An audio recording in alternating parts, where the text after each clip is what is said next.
എല്ലാവരുടെയും വീഡിയോ എല്ലാം മ്യൂട്ടാണല്ലോ അല്ലേ? Okay, thank you. അപ്പൊ നമുക്ക് പതിയെ പരിചയപ്പെടാം. അപ്പൊ കുട്ടികളുടെ ഭൂമി എന്ന ഒരു ഹെഡിങ് കണ്ട് എത്തിച്ചേർന്ന എല്ലാവരോടും വളരെ സന്തോഷം അറിയിക്കുകയാണ്. കാരണം ഇന്നത്തെ ഈ ഒരു സാമൂഹ്യ അവസ്ഥ എല്ലാവർക്കും അറിയാം. വളരെ ഒരു വശത്ത് വളരെ കലുഷിതമായിട്ട് പോകുന്നു ഇലക്ഷൻ, അതുപോലെ സ്കൂള് തുറന്നു, അങ്ങനെയുള്ള ഓരോ കാര്യങ്ങളുടെ തിരക്കിനിടയിലാണ് ഞങ്ങൾ ശരിക്കും ഈ ഒരു പരിപാടിയെ പറ്റി അറിയിക്കുന്നത്. എന്നിട്ടും വളരെ താല്പര്യത്തോടു കൂടി ഒരുപാട് പേര് വിളിക്കുകയും നമ്മളെ വിളിച്ചതിന് റെസ്പോണ്ട് ചെയ്യുകയും ചെയ്തു. എന്തായാലും ഇപ്പോ 26ഓളം പേര്, ഞങ്ങളുടെ പല ഗ്രൂപ്പ് മെമ്പേഴ്സ് ഉണ്ട് എങ്കിലും 26ഓളം പേര് ഇവിടെ ഈ സമയത്ത് എത്തിച്ചേർന്നതിൽ വളരെ സന്തോഷമുണ്ട്. തീർച്ചയായിട്ടും പ്രതീക്ഷയുണ്ട്. കാരണം നമുക്കൊരു ചെറിയൊരു ആശങ്കയുണ്ടായിരുന്നു. സ്കൂള് തുറന്ന ഒരു സമയമായതുകൊണ്ട് എത്ര പേര് വില്ലിംഗ് ആയിട്ട് വരുന്നു. വിളിച്ചപ്പോൾ പലരും പറയുകയുണ്ടായി സ്കൂള് അടച്ച സമയത്താകാമായിരുന്നു എന്ന്. പക്ഷെ നമുക്ക് നമ്മുടേതായ ചില സാങ്കേതിക പ്രശ്നങ്ങൾ കൊണ്ട് അത് ആ സമയത്ത് നമുക്ക് നടത്താനായില്ല. മാത്രമല്ല, കുട്ടികൾ ഈ സമയത്ത് എന്തായാലും വീട്ടിലുണ്ടാകും എന്നൊരു ഉറപ്പുണ്ടല്ലോ സ്കൂള് ഉള്ള സമയങ്ങളിൽ. അതുകൊണ്ട് കൂടിയാണ് നമ്മൾ ഈ ഒരു സമയം തിരഞ്ഞെടുത്തത്. പിന്നെ വേറൊരു കാര്യം എന്താന്ന് വെച്ചാൽ, എന്തെല്ലാം തിരക്കുകൾ ഉണ്ടെങ്കിലും നമ്മൾ എന്തിന് പ്രാധാന്യം കൊടുക്കുന്നു എന്നൊരു കാര്യം കൂടി ഇതിലുണ്ടെന്നുള്ളതാണ്. ഓക്കെ, എന്തായാലും എത്തിച്ചേർന്നവർക്കെല്ലാം ഞങ്ങളുടെ സന്തോഷം അറിയിക്കുകയാണ്. അപ്പൊ കുട്ടികളുടെ ഭൂമി എന്നത് പേരിൽ തന്നെ ഉണ്ട്. കുട്ടികളുടെ ഭൂമി, അതായത് നമ്മളെല്ലാവരും ഭൂമിയെ കാണുന്ന ഒരു കാഴ്ചയുണ്ട്. ഇപ്പോ ഇന്ന് നമുക്ക് ഭൂമി എന്താണ്, അല്ലെങ്കിൽ പ്രകൃതി, നമുക്ക് ഭൂമി എന്ന് നമ്മൾ പറയുന്നതിനേക്കാൾ പരിസ്ഥിതി, പ്രകൃതി എന്നാണ് ആ വാക്കിനെ നമ്മൾ പ്രതിനിധാനം ചെയ്ത് പറയുന്നത്. അപ്പൊ ആ പ്രകൃതി അല്ലെങ്കിൽ നമ്മൾ അറിയുന്ന ആ പരിസ്ഥിതി എന്ന് പറയുന്നത് നമ്മുടെ ചെറുപ്പം മുതൽ നമ്മൾ കണ്ട് കേട്ട് അറിഞ്ഞു മണത്ത് രുചിച്ച് വന്ന എന്തൊക്കെയോ കൂടി ചേർന്നതാണ്. പിന്നെ നമ്മളെ കുറച്ച് വേണ്ടെന്നും വേണമെന്നും ഒക്കെ പറഞ്ഞ് പഠിപ്പിച്ച ഒരു ഫ്രെയിമാണ്. അപ്പൊ അതിലെല്ലാം വരും. ഇതിനെല്ലാം ചേർത്തല്ല നമ്മൾ മനസ്സിലാക്കിയിട്ടുള്ളത്. പക്ഷെ ഇതെല്ലാം ചേർന്ന ഒരു ജീവിതത്തെക്കുറിച്ചുള്ള ഫ്രെയിമിലാണ് നമ്മൾ മുന്നോട്ട് പോകുന്നത്. ഇതിൽ ഇന്ന് ഈ ഒരു ഫ്രെയിമില് നമ്മൾ എന്തിനെല്ലാം ഉൾക്കൊള്ളിച്ചിട്ടുണ്ടെന്ന് അറിയാം. ഇത് ശരിക്കും പാരന്റ്സിനെ ഉദ്ദേശിച്ചുകൊണ്ടാണ് ഞാൻ പറയുന്നത്. കുട്ടികളെല്ലാവരും വളരെ ശ്രദ്ധയോടെ കേൾക്കുന്നുണ്ട് എങ്കിൽ പോലും ഞാൻ പാരന്റ്സ്, ഇന്ന് നമുക്ക് എന്തിനു വേണ്ടിയിട്ടാണ് ഈ ക്ലാസ് നടത്തുന്നത് എന്നുള്ളത് പാരന്റ്സിനോട് പറയാനായിട്ടാണ് ആ മുഖപരിപാടി വെച്ചത്. അപ്പോൾ കുട്ടികളും കേൾക്കുന്നതിൽ വളരെ സന്തോഷം. അപ്പോൾ നമ്മൾ ഈ ഒരു കാര്യം എന്തിനു വേണ്ടിയിട്ടാണ് അവതരിപ്പിക്കുന്നത് എന്നുള്ളതിന് എന്താണ് നമ്മൾ മനസ്സിലാക്കിയ ഒരു പ്രകൃതി അല്ലെങ്കിൽ പരിസ്ഥിതി എന്നുള്ളത് നമ്മൾ തന്നെ ഒന്ന് ചിന്തിക്കാനുണ്ട്. ഇപ്പൊ ഇവിടെ പരിചയപ്പെടുത്തി ആരോ പറഞ്ഞു ഈ കുട്ടികളിലേക്ക് ഈ ഒരു കാര്യം എത്തിക്കുന്നതിന് എടുക്കുന്ന ആ ഒരു ഇനിഷ്യേറ്റീവിന് വളരെ സന്തോഷമുണ്ടെന്ന്. തീർച്ചയായിട്ടും. കാരണം നമുക്കറിയാം, നമ്മൾ ഏതൊരു പരിപാടിക്ക് പോകുമ്പോഴും ഒരു കാര്യം മുതിർന്ന ഒരാളെ പറഞ്ഞു മനസ്സിലാക്കാനുള്ള ഒരു ബുദ്ധിമുട്ട്. കാരണം ഒട്ടേറെ മുൻധാരണകളുമായിട്ടാണ് അവർ വന്നിരിക്കുക. അത് ഏതൊരു കാര്യത്തിലും അങ്ങനെ തന്നെയാണ്. പ്രകൃതിയുടെ കാര്യത്തിൽ സ്വാഭാവികമായിട്ടും നമുക്കൊക്കെയും പലതരം സങ്കല്പങ്ങളാണ് വരിക. ഏതൊരു കാര്യവും നമ്മൾ ആദ്യം കേൾക്കുന്ന സമയത്ത് നമുക്ക് അതിനെക്കുറിച്ചുള്ള ഒരു സങ്കല്പം അല്ലെ, നമ്മുടെ മനസ്സിലുള്ള ഓർമ്മകളാണ് വരിക. അതാണ് പിന്നെ നിലവിലുള്ള കാര്യവുമായിട്ട് കണക്ട് ചെയ്യാൻ സഹായിക്കുന്നത് എന്നുള്ളതാണ്. അപ്പൊ നമുക്ക് പ്രകൃതി എന്ന് പറയുന്ന സമയത്ത് ഇപ്പൊ ഞാൻ നിങ്ങളോട് തന്നെ പറയാം, ഇപ്പോഴിരുന്ന് ഒന്ന് ആലോചിച്ച് നോക്കൂ. പ്രകൃതി എന്നതിനെ കുറിച്ച് ഞാൻ പറയുന്ന സമയത്ത് നിങ്ങളുടെ മനസ്സിലൂടെ കടന്നു പോകുന്ന ചിത്രങ്ങൾ എന്തൊക്കെയാണെന്ന്. അപ്പൊ നമുക്ക് ചെറുപ്പം മുതലേ ഇപ്പൊ ഈ ഒരു ഏജിൽ കുട്ടികളെയും കൊണ്ട് ഇവിടെ ഇരിക്കുന്ന മാതാപിതാക്കളൊക്കെയും 80-ന് ശേഷമുള്ള പ്രകൃതിയെ കണ്ട് പരിചയമുള്ളവരായിരിക്കും. അപ്പൊ തീർച്ചയായിട്ടും കുറച്ചൊക്കെ ആ പ്രകൃതിയുടെ എന്താ പറയാ, നമുക്ക് കാണാനും ആസ്വദിക്കാനും പറ്റുന്ന പ്രകൃതി രമണീയത എന്ന് പറയുന്ന ഒരു സാഹചര്യം നമുക്ക് ഉണ്ടായിരുന്നു എന്നുള്ളതാണ്. പക്ഷെ ഇന്നത്തെ മക്കൾക്ക്, നാട്ടിൻപുറത്ത് ജീവിക്കുന്നവർക്ക് എത്രത്തോളം ഉണ്ടാവും നമുക്കറിയാം. പക്ഷെ എല്ലാം ടൗൺഷിപ്പ് ആയിക്കൊണ്ടിരിക്കുന്ന ഈ കാലത്ത് വളരെ തുലം കുറവാണ് അവർക്ക് ഈ പ്രകൃതിയുടെ ശരിയായിട്ടുള്ള ഒരു ആ പാരസ്പര്യം മനസ്സിലാക്കാനായിട്ട് ഉള്ള സാഹചര്യം. അപ്പോ ആദ്യം നമ്മളാണ് പ്രകൃതി എന്ന് മനസ്സിലാക്കേണ്ടത് എന്നുള്ളതാണ് നമ്മുടെ ഒരു പക്ഷം. കാരണം മാതാപിതാക്കളെ കണ്ടാണ് കുഞ്ഞുങ്ങൾ വളരുന്നത്. കുഞ്ഞുങ്ങൾ നമ്മളെപ്പോഴും പരാതിപ്പെടാറുണ്ട് അവരെ അനുസരിക്കുന്നില്ല എന്ന്. പക്ഷെ അനുസരിക്കുക എന്നുള്ളതിനേക്കാൾ അനുകരിക്കുക എന്നുള്ളതിലാണ് അവർ ശ്രദ്ധിക്കുക. അല്ലെങ്കിൽ അവരങ്ങനെയാണ്. അവരെന്താണ് ചുറ്റുമുള്ള പ്രകൃതിയിൽ നിന്ന് കാണുന്നതും അവർ കാണുന്ന പെരുമാറ്റങ്ങൾ, ശബ്ദങ്ങൾ എല്ലാത്തിനെയും അവർ അബ്സോർബ് ചെയ്ത് അവരിൽ നിന്നും പുറത്തേക്ക് വരും. അത് അവർ മനഃപൂർവ്വം ചെയ്യുന്നതല്ല. അതങ്ങനെയാണ് കുട്ടികളുടെ ഒരു സ്ട്രക്ചർ എന്ന് പറയുന്നത്. കുട്ടികൾ ഇവിടെ ജനിച്ചു വീഴുന്നത് വളരെ ശുദ്ധമായ ഒരു അവസ്ഥയിലാണ്. നമുക്കൊക്കെ അറിയാം, ഏതൊരു കുഞ്ഞിനെ കാണുമ്പോഴും നമ്മൾ അറിയാതെ ഒരു എനർജി, ഒരു സ്നേഹം അതിലേക്ക് പ്രവഹിക്കും. അല്ലെങ്കിൽ അവിടെ നിന്നൊരു സ്നേഹം നമുക്ക് അനുഭവിക്കാൻ കഴിയും. കാരണം അത് ശുദ്ധമായിട്ടുള്ള ഒരു അവസ്ഥയിലാണ്. നമ്മൾ ശുദ്ധബോധം എന്നൊക്കെ പറയുന്ന ഒരവസ്ഥ. അപ്പൊ ആ ഒരു അവസ്ഥയിലുള്ള ഏതുമായിട്ടും നമുക്ക് പൊരുത്തപ്പെടാൻ അല്ലെങ്കിൽ അതുമായിട്ട് ചേർന്ന് പോകാൻ, ഇഴുകി ചേരാൻ നമുക്ക് വളരെ എളുപ്പമാണ്. ഇത് തന്നെയാണ് പ്രകൃതി രമണീയമായിട്ടുള്ള ശാന്തമായിട്ടുള്ള ഒരു അന്തരീക്ഷത്തിൽ, കാട്ടിലാണെങ്കിലും കടലിനോട് ചേർന്നാണെങ്കിലും പുഴയിലാണെങ്കിലും ഒക്കെ നമുക്ക് അനുഭവിക്കാൻ കഴിയുന്നത്. അപ്പോ ഈ ശുദ്ധമായിട്ട് ജനിച്ചു വീഴുന്ന കുഞ്ഞ് എവിടേക്കാ ജനിച്ചു വീഴുന്നത്? ഇത്രയും മുൻധാരണകളോടും ഫ്രെയിമോടും കൂടിയിട്ടുള്ള ഒരു സമൂഹത്തിലേക്കാണ്, ഒരു കുടുംബത്തിലേക്കാണ്, മാതാപിതാക്കളുടെ ഇടയിലേക്കാണ്. അവിടെ നിന്ന് തുടങ്ങുന്നു നമ്മൾ പഠിച്ച കാര്യങ്ങൾ കുഞ്ഞിനെ ശീലിപ്പിക്കാനായിട്ട്. അപ്പൊ നമ്മൾ ആദ്യമേ പറഞ്ഞു, നമ്മൾ എന്താണോ ഒരു കാര്യത്തെക്കുറിച്ച് മനസ്സിലാക്കി വെച്ചിട്ടുള്ളത് അതാണ് നമ്മളിലൂടെ കുഞ്ഞിലേക്ക് പകരപ്പെടുന്നത്. അത് നമ്മൾ ബോധപൂർവമാണെങ്കിലും അല്ലാതെ ആണെങ്കിലും, നമ്മൾ പറഞ്ഞാലും ഇല്ലെങ്കിലും നമ്മളിലൂടെ കമ്മ്യൂണിക്കേറ്റ് ചെയ്യപ്പെടുന്നത് അതാണ്. അപ്പോൾ അവിടെ നിന്ന് നമുക്ക് തുടങ്ങാനായിട്ട് ഇനി എത്രത്തോളം സാധിക്കുമെന്ന് നമുക്കറിയില്ല. കാരണം മാതാപിതാക്കൾ മാറി വന്ന് കുഞ്ഞുങ്ങളിലേക്ക് അത് ചെലുത്തുക എന്ന് പറയുന്നതിന്റെ ഒരു കാലതാമസം എടുക്കും. കാരണം നമ്മളെല്ലാം വളരെ ഉറച്ചുപോയ മാനസികാവസ്ഥകളുള്ളവരാ. പല കാര്യങ്ങളിലും നമുക്ക് മാറാൻ പോലും വളരെ പ്രയാസമാണ്, ചിന്തിക്കാൻ തന്നെ പ്രയാസമാണ് മാറുന്നതിനെ പറ്റി. പക്ഷെ അപ്പൊ കുട്ടികളുടെ കാര്യം പറയേണ്ട ആവശ്യമില്ലല്ലോ. പക്ഷെ കുട്ടികളെ നമുക്ക് നമ്മുടെ പെരുമാറ്റ രീതികൾ മാറ്റുന്നതിലൂടെ മാറ്റിയെടുക്കാൻ സാധിക്കും. പക്ഷെ അതിന് മാതാപിതാക്കൾ കൂടി തയ്യാറാകണം എന്നുള്ളതാണ്. പക്ഷെ അതൊക്കെയും നമ്മൾ കാത്തിരുന്ന് കഴിഞ്ഞാൽ നടക്കൂല നാടകം എന്ന് പറയില്ലേ, അതുപോലെയാണ് കാര്യം. അപ്പൊ നമ്മൾ ഇവിടെ നേരിട്ട് കുട്ടികളിലേക്ക് കാര്യങ്ങൾ പതുക്കെ പതുക്കെ അവർക്ക് മനസ്സിലാകുന്ന രൂപത്തിൽ അവതരിപ്പിക്കുക എന്നുള്ള ഒരു കാര്യത്തിലേക്ക് എത്തിച്ചേർന്നിരിക്കുകയാണ്. അത് ഒരു 1.5 വർഷം മുമ്പ് കുട്ടികളെ എങ്ങനെ പോസിറ്റീവായിട്ട് ചിന്തിപ്പിക്കാം, പോസിറ്റീവ് വാചകങ്ങൾ എങ്ങനെ അവർക്ക് രൂപപ്പെടുത്തിയെടുക്കാം, നെഗറ്റീവായിട്ടുള്ള ഏത് സിറ്റുവേഷനും എങ്ങനെ അവർക്ക് സ്മൂത്തായിട്ട് കടന്നു പോകാം എന്നുള്ള ഒരു കാര്യത്തിൽ കുറച്ചു കാലം നമ്മൾ അവർക്ക് ചില കാര്യങ്ങൾ നിർദ്ദേശിച്ചിരുന്നു. എല്ലാവരും നന്നായിട്ട് തന്നെ അതിൽ പെർഫോം ചെയ്തിരുന്നു എന്നുള്ളതാണ് വളരെ സന്തോഷം നൽകിയ ഒരു കാര്യമാണ്. ആ ഒരു കാര്യം കൂടിയാണ്, ആ ഒരു അനുഭവം കൂടിയാണ് നമ്മൾ ഇന്ന് ഈ ഒരു പ്ലാറ്റ്ഫോമിൽ ഓൺലൈനായിട്ട് നമുക്കിത് നടത്താൻ സാധിക്കും, നടത്തിയാൽ ഇഫക്റ്റീവ് ആയിരിക്കും എന്നുള്ളൊരു കോൺഫിഡൻസ് നൽകിയത് എന്നുള്ളതാണ്.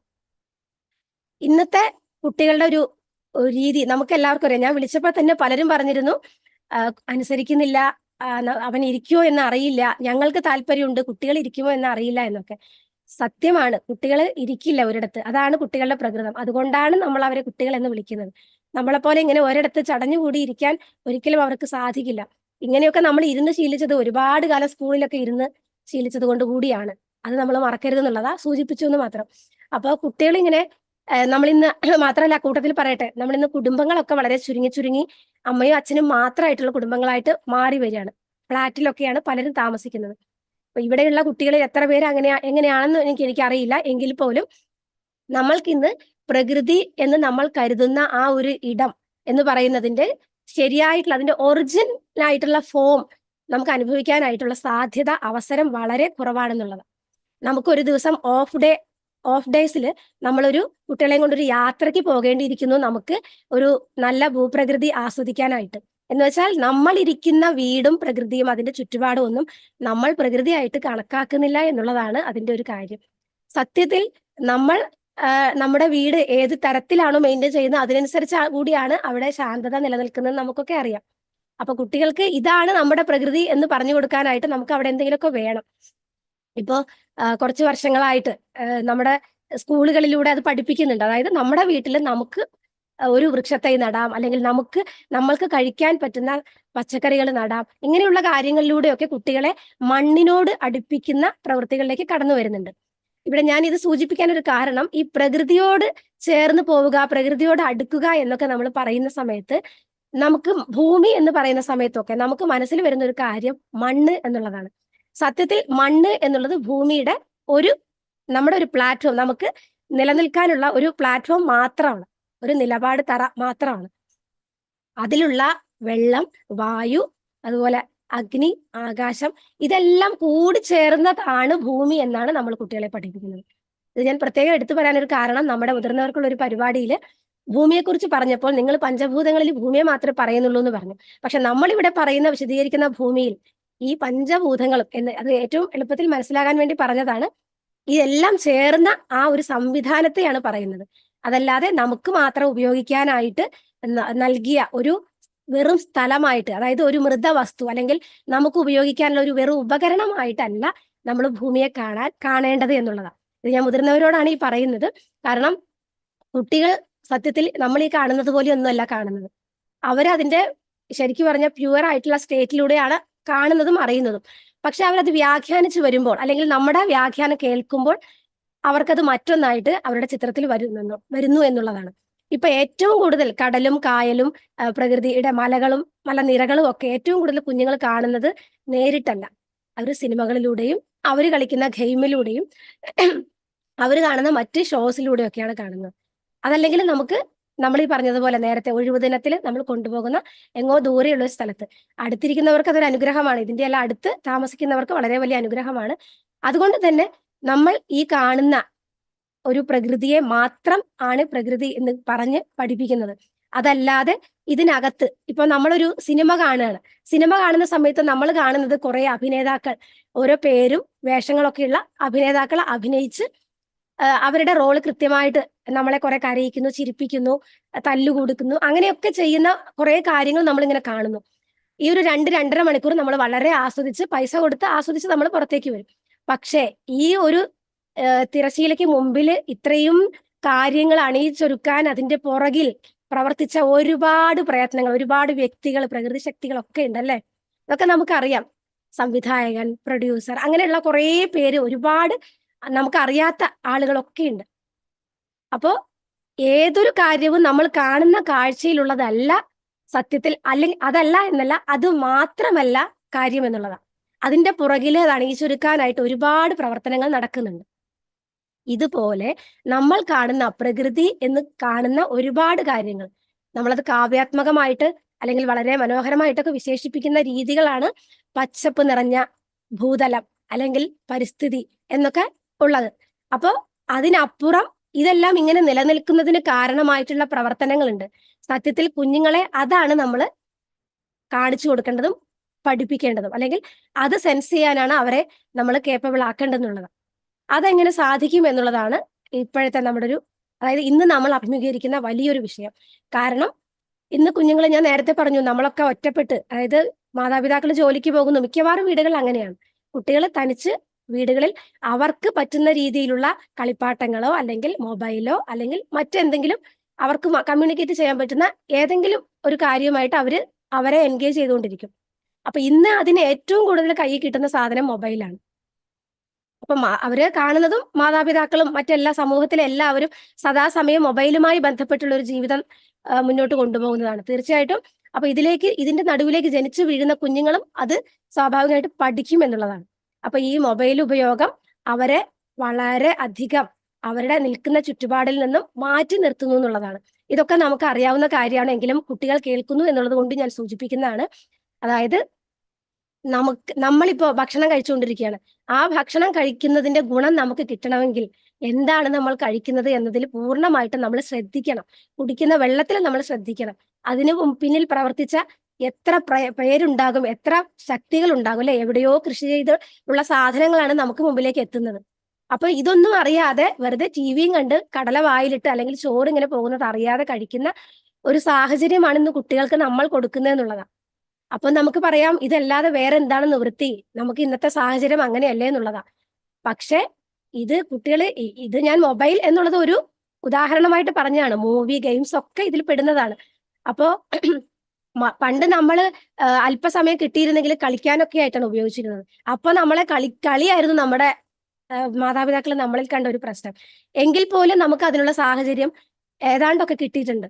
പക്ഷെ ഇന്നത്തെ കുട്ടികൾക്ക് അത് കിട്ടുന്നില്ല എന്ന് വെച്ചാൽ അവരറിയാതെ അവരുടെ എൻവയോൺമെന്റ് അവരെ സ്വാധീനിക്കുകയാണ്. അപ്പൊ ഈ ഒരു സാഹചര്യം അവരെ എല്ലാത്തിൽ നിന്നും മാറ്റി നിർത്തുന്നു. ഇതിന്റെ ഫലം എന്താണെന്ന് വെച്ചാൽ അവർ പോലും അറിയാതെ അവരുടെ ചുറ്റും എന്താ നടക്കുന്നതെന്നുള്ളത് അറിയില്ല, അത് സംഭവിച്ചുകൊണ്ടിരിക്കുന്നുള്ളത്. ഇപ്പോ നമുക്ക് എല്ലാവർക്കും അറിയാം, ഒരു പ്രളയം വരുന്നത് അല്ലെങ്കിൽ ഒരു ഭൂകമ്പം വരുന്നത് അവിടെയുള്ള മറ്റെല്ലാ ജീവികളും വളരെ നേരത്തെ സെൻസ് ചെയ്ത് അവിടുന്ന് രക്ഷപ്പെടുന്നതായിട്ട് അത് നമ്മൾ വാർത്തകളിലൂടെയും പലരും കണ്ടും കേട്ടുമൊക്കെ അറിയാം. പക്ഷേ നമുക്കോ, നമ്മുടെ മുകളിൽ ആകാശം ഇടിഞ്ഞു വീണാലും നമ്മൾ അറിയില്ല. നമ്മൾ കംപ്ലീറ്റ് ഈ പറയുന്ന സാങ്കേതിക ഉപകരണങ്ങളുടെ സ്വാധീനത്തിലാണെന്നുള്ളതാണ്. ഇത് ശരിക്കും ഞാൻ ഇന്നത്തെ സാഹചര്യം ഈ പറയുന്ന ഞാനും ഒക്കെ, ഞാനിപ്പോ നിങ്ങളോട് സംസാരിച്ചുകൊണ്ടിരിക്കുന്നതൊക്കെ ഈ സാങ്കേതികത ഉപയോഗിച്ച് തന്നെയാണ്. പക്ഷെ അവിടെ നമ്മൾ ഒരു പരിധി വെക്കേണ്ടതുണ്ടെന്നുള്ളതാണ്. പരിധിക്ക് അപ്പുറത്തേക്ക് നമ്മൾ പോയി കഴിഞ്ഞാൽ പിന്നെ കാര്യങ്ങൾ നമ്മുടെ കയ്യിൽ നിൽക്കില്ല എന്നുള്ളതാണ്. ഇതൊക്കെ നിങ്ങൾ അഭിമുഖീകരിച്ചുകൊണ്ടിരിക്കുന്ന നിങ്ങളുടെ പലരുടെയും വിളികളിൽ എനിക്ക് മനസ്സിലായ കാര്യങ്ങളാണ്. അപ്പോ കുട്ടികളുടെ ബോധത്തെ നമുക്ക് അവരുടെ അനുഭവമായി കൂട്ടിച്ചേർത്ത് എങ്ങനെ മുന്നോട്ട് കൊണ്ടുപോകാം എന്നുള്ളതാണ് നമ്മൾ ഇനി ശ്രദ്ധിക്കേണ്ടതെന്നുള്ളതാണ്. ഞാൻ പറഞ്ഞു, കുട്ടികൾ ജനിക്കുമ്പോൾ അവർക്ക് ഈ ഭൂമിയിൽ നിലനിന്ന് പോകാനുള്ള എല്ലാ ശേഷിയോടും കൂടിയാണ് അവരിവിടെ ഉണ്ടാകുന്നത്. അവര് ഇപ്പോ എന്താ പറയുക, ജനിച്ച ഉടനെ അമ്മയുടെ പാൽ അന്വേഷിക്കുന്നത് നമ്മൾ ആരും പഠിപ്പിച്ചു കൊടുത്തിട്ടല്ല, നമ്മളൊക്കെ അങ്ങനെയായിരുന്നു. ശേഷം അവര് പതിയെ പിച്ച വെച്ച് ഇഴഞ്ഞ് പതുക്കെ ഇരുന്ന് പിടിച്ചു നിന്ന് കേറി അങ്ങനെയൊക്കെയാണ് അവരുടെ സ്റ്റെപ്പ് ബൈ സ്റ്റെപ്പ് ആയിട്ടുള്ള വളർച്ച. വീണും വീഴാതെ ഒക്കെയാണ് നടക്കുന്നത്. അപ്പൊ ഇതിൽ പല ഘട്ടങ്ങളിലൂടെയും ഇന്ന് പല കുട്ടികൾക്കും പോകാൻ കഴിയുന്നില്ല എന്നുള്ളതാണ്. കാരണം അതിനുള്ള സാഹചര്യം അവിടെ ഇല്ല എന്നുള്ളതാണ്. അപ്പൊ കുട്ടികൾ അവരുടെ വളർച്ചാ ഘട്ടത്തിൽ കടന്നു വരേണ്ട പല കാര്യങ്ങളുണ്ട്. അവരെ അഭിമുഖീകരിക്കേണ്ടുന്ന പല കാര്യങ്ങളുണ്ട്. ഇപ്പൊ ഇന്ന് വീണ്ടും മൊബൈലിലേക്ക് വരികയാണെന്ന് കരുതരുത്. ഇന്ന് നമ്മൾ ഏറ്റവും അധികം കാണുന്നത് എന്താ? കുട്ടികൾ കരയാണെങ്കിൽ ഒന്നുകിൽ പാട്ട്, അല്ലെങ്കിൽ സിനിമ, അല്ലെങ്കിൽ പിന്നെ എന്തെങ്കിലും ഒരു ഷോ കുട്ടികളെ കാണിക്കും, അല്ലെങ്കിൽ മൊബൈൽ. ഇതാണ് സംഭവിച്ചുകൊണ്ടിരിക്കുന്നത്. അപ്പൊ വീണ്ടും വീണ്ടും നമുക്ക് നമ്മുടെ സൗകര്യത്തിനനുസരിച്ച് ബോധപൂർവമോ അല്ലാതെയോ നമ്മൾ ഇതിലേക്ക് തന്നെ വന്നുകൊണ്ടിരിക്കുന്നു എന്നുള്ളതാണ്. അപ്പൊ ഇതിൽ നിന്നാണ് നമ്മുടെ കുട്ടികളെ മാറ്റാനായിട്ട് ശ്രമിക്കേണ്ടതെന്നുള്ളതാണ്. കുട്ടികൾ ഇത് മാറും എങ്ങനെയാണെങ്കിലും എന്നറിയോ, ഇതിന്റെ ഒരു കുഴപ്പം എവിടെയാണ് നടക്കുന്നതെന്നുള്ളത് മനസ്സിലാക്കുമ്പോൾ കുട്ടികൾ മാറും. പിന്നെ അവർക്ക് ഇതിനുള്ള അവസരം കുറയുമ്പോഴും അവർ മാറും. ഇപ്പോ പ്രളയമൊക്കെ ഉണ്ടായ സമയത്ത് അവിടെ താമസിച്ചിരുന്ന കുട്ടികളുടെ അനുഭവം ആരെങ്കിലും അറിഞ്ഞിട്ടുണ്ടോ എന്ന് എനിക്കറിയില്ല. അവരതിൽ നിന്നും പഠിച്ച പാഠം അവർ ആ സമയത്ത് ഇതിനെയെല്ലാം എങ്ങനെ കണ്ടിരുന്നു എന്നുള്ളത് ഇതൊന്നും നമ്മുടെ കുട്ടികൾക്ക് അറിയില്ല. പക്ഷെ നമ്മളത് അഭിമുഖീകരിച്ചില്ല എന്ന് കരുതി ഇതുപോലെയുള്ള മറ്റ് പ്രകൃതിയിലെ പ്രതിഭാസങ്ങൾ അല്ലെങ്കിൽ ദുരന്തങ്ങൾ നമുക്ക് അന്യമാണെന്ന് കരുതരുത്. നമുക്കും ഇതുപോലുള്ള സാഹചര്യങ്ങൾ എപ്പോൾ വേണമെങ്കിലും വന്നുപെടാം. ഞാൻ പേടിപ്പിക്കുകയോ നെഗറ്റീവായിട്ട് പറയുകയോ അല്ല. നമ്മുടെ സെൻസ് എപ്പോഴും അലേർട്ട് ആയിരിക്കണം. അതായത് നമ്മളെ ചുറ്റും എന്ത് സംഭവിക്കുന്നു എന്നതിനെ കുറിച്ച് നമ്മൾ ശ്രദ്ധാലുക്കളായിരിക്കണം എന്നുള്ളത്. അതത്ര എളുപ്പമല്ല, എളുപ്പം ഉണ്ടാക്കാൻ പറ്റുന്ന കാര്യവുമല്ല നമുക്കറിയാം. കാരണം സ്കൂളിൽ പോലും കുട്ടികൾ ശരിക്കും ഇരിക്കാൻ പ്രയാസപ്പെടുന്നു എന്ന് ടീച്ചേഴ്സ് പരാതി പറയുന്നുണ്ട്. അവർ ഇരിക്കുന്നില്ല, കാരണം അവരുടെ ശ്രദ്ധ മുഴുവൻ വേറെ എന്തൊക്കെയോ കാര്യങ്ങളാണ്. വീട്ടിൽ ഓടി വന്നതും അവർ വീണ്ടും അവരുടെ സ്ഥിരമുള്ള കളികളിലും ഒക്കെയാണ്. അതായത് സാങ്കേതികമായ ഉപകരണങ്ങൾ ഉപയോഗിച്ചുള്ള കാര്യങ്ങളിലേക്കാണ് കയറുന്നത് എന്നുള്ളത്. അപ്പോൾ ഇതിനെയെല്ലാം ഇതൊക്കെയാണ് നമ്മൾ കുട്ടികളുടെ കാര്യത്തിൽ നേരിടുന്ന പ്രധാന വെല്ലുവിളി എന്നുള്ളതാണ്. ഇനി ഇതിലേക്ക് നമുക്ക് എങ്ങനെ ഇതിൽ നിന്ന് പിന്തിരിപ്പിക്കാം എന്നുള്ളതാണ് ഈ കുട്ടികളുടെ ഭൂമിയിലൂടെ നമ്മൾ പരമാവധി ശ്രദ്ധിക്കുന്നത്. കുട്ടികൾ പലപ്പോഴും അവരുടെ ആ നിലവിലുള്ള സാഹചര്യത്തിൽ നിന്ന് മാറി നിൽക്കാനായിട്ട്, അവരുടെ സന്തോഷകരമായിട്ടുള്ള അവസ്ഥ മറ്റൊന്നിലേക്ക് കാണാനായിട്ടാണ് ഇതിൽ നിന്നൊക്കെ മാറുന്നത്. അപ്പൊ ആ ഒരു സാഹചര്യം, അതായത് കുടുംബത്തിലെ എല്ലാവരും ഒരുമിച്ച് പഴയ കളികളിലേക്കും പഴയ കൂടിച്ചേരലിലേക്കും ഒക്കെ തിരിച്ചു വരേണ്ടതുണ്ട് എന്നുള്ളത് നമ്മൾ എപ്പോഴും പല വീഡിയോസിലൂടെയും പ്രോഗ്രാമിലൂടെയും ഒക്കെ മനസ്സിലാക്കിക്കൊണ്ടിരിക്കുന്നുണ്ട്. അപ്പോൾ അത് നിങ്ങൾ വീട്ടുകാർക്ക് ചെയ്യാൻ പറ്റുന്ന കാര്യമാണ്. ഇതില് ഞങ്ങൾക്ക് എന്ത് ചെയ്യാം എന്നുള്ള കാര്യങ്ങളെ കുറിച്ചാണ് ഇനി പറയാൻ പോകുന്നത്. ഇതിൽ ആദ്യം ഞാൻ പറഞ്ഞു, ഒന്ന്, നമുക്ക് മാതൃകയാകാം. അതല്ലെങ്കിൽ നിലവിൽ ഈ രീതിയിൽ പ്രവർത്തിക്കുന്ന മറ്റു മാതൃകകളെ നമുക്ക് കുട്ടികൾക്ക് ചൂണ്ടിക്കാണിക്കാം. അതായത് ഇതുപോലുള്ള അതായത് ഇത്തരം ജീവിതം പരിചയപ്പെടുത്തുന്ന സ്ഥലങ്ങൾ, അത്തരം ജീവിതം പരിചയപ്പെടുന്ന കമ്മ്യൂണുകൾ, അതല്ലെങ്കിൽ ഇപ്പൊ വില്ലേജുകൾ, ഇപ്പൊ പല ചെറിയ ചെറിയ കൂട്ടായ്മകളൊക്കെ ഇങ്ങനെ നടക്കുന്നുണ്ട്. അതായത് അതാത് ഇടങ്ങളിൽ ഉള്ള കൃഷികൾ ചെയ്യുന്നതും കൃഷിയെ പ്രോത്സാഹിപ്പിക്കുന്നതും അവിടുത്തെ ഹാൻഡിക്രാഫ്റ്റ്സ് പ്രോത്സാഹിപ്പിക്കുന്നതും ഒക്കെ ആയിട്ടുള്ള ഒരുപാട് കാര്യങ്ങൾ ചെറുതായിട്ട് സംഘങ്ങളായിട്ട് നടത്തി വരുന്നുണ്ട്. അതിനെ പരിചയപ്പെടുത്താം കുട്ടികൾക്ക്. അതല്ലെങ്കിൽ ഇത്തരം കുട്ടികളുടെ ഭൂമി പോലെയുള്ള പരിപാടികളിൽ പങ്കെടുത്ത് എന്താണ് പ്രകൃതി, അല്ലെങ്കിൽ അവർ ജീവിക്കുന്ന ഇടം എന്താണ് എന്നുള്ളതിനെ കുറിച്ച് അവർക്ക് ചെറിയ ചെറിയ ചെറിയ അറിവുകളിലൂടെ അവരെ അതിലേക്ക് എത്തിക്കാമെന്നുള്ളതാണ്. ഒരു ചെറിയ ഇടവേള എടുക്കുകയാണെങ്കിൽ 1 മിനിറ്റ്. ജലദോഷം കാരണം തൊണ്ടയ്ക്ക് ഒരു ചെറിയ ബുദ്ധിമുട്ടുണ്ട്. 1 മിനിറ്റ്.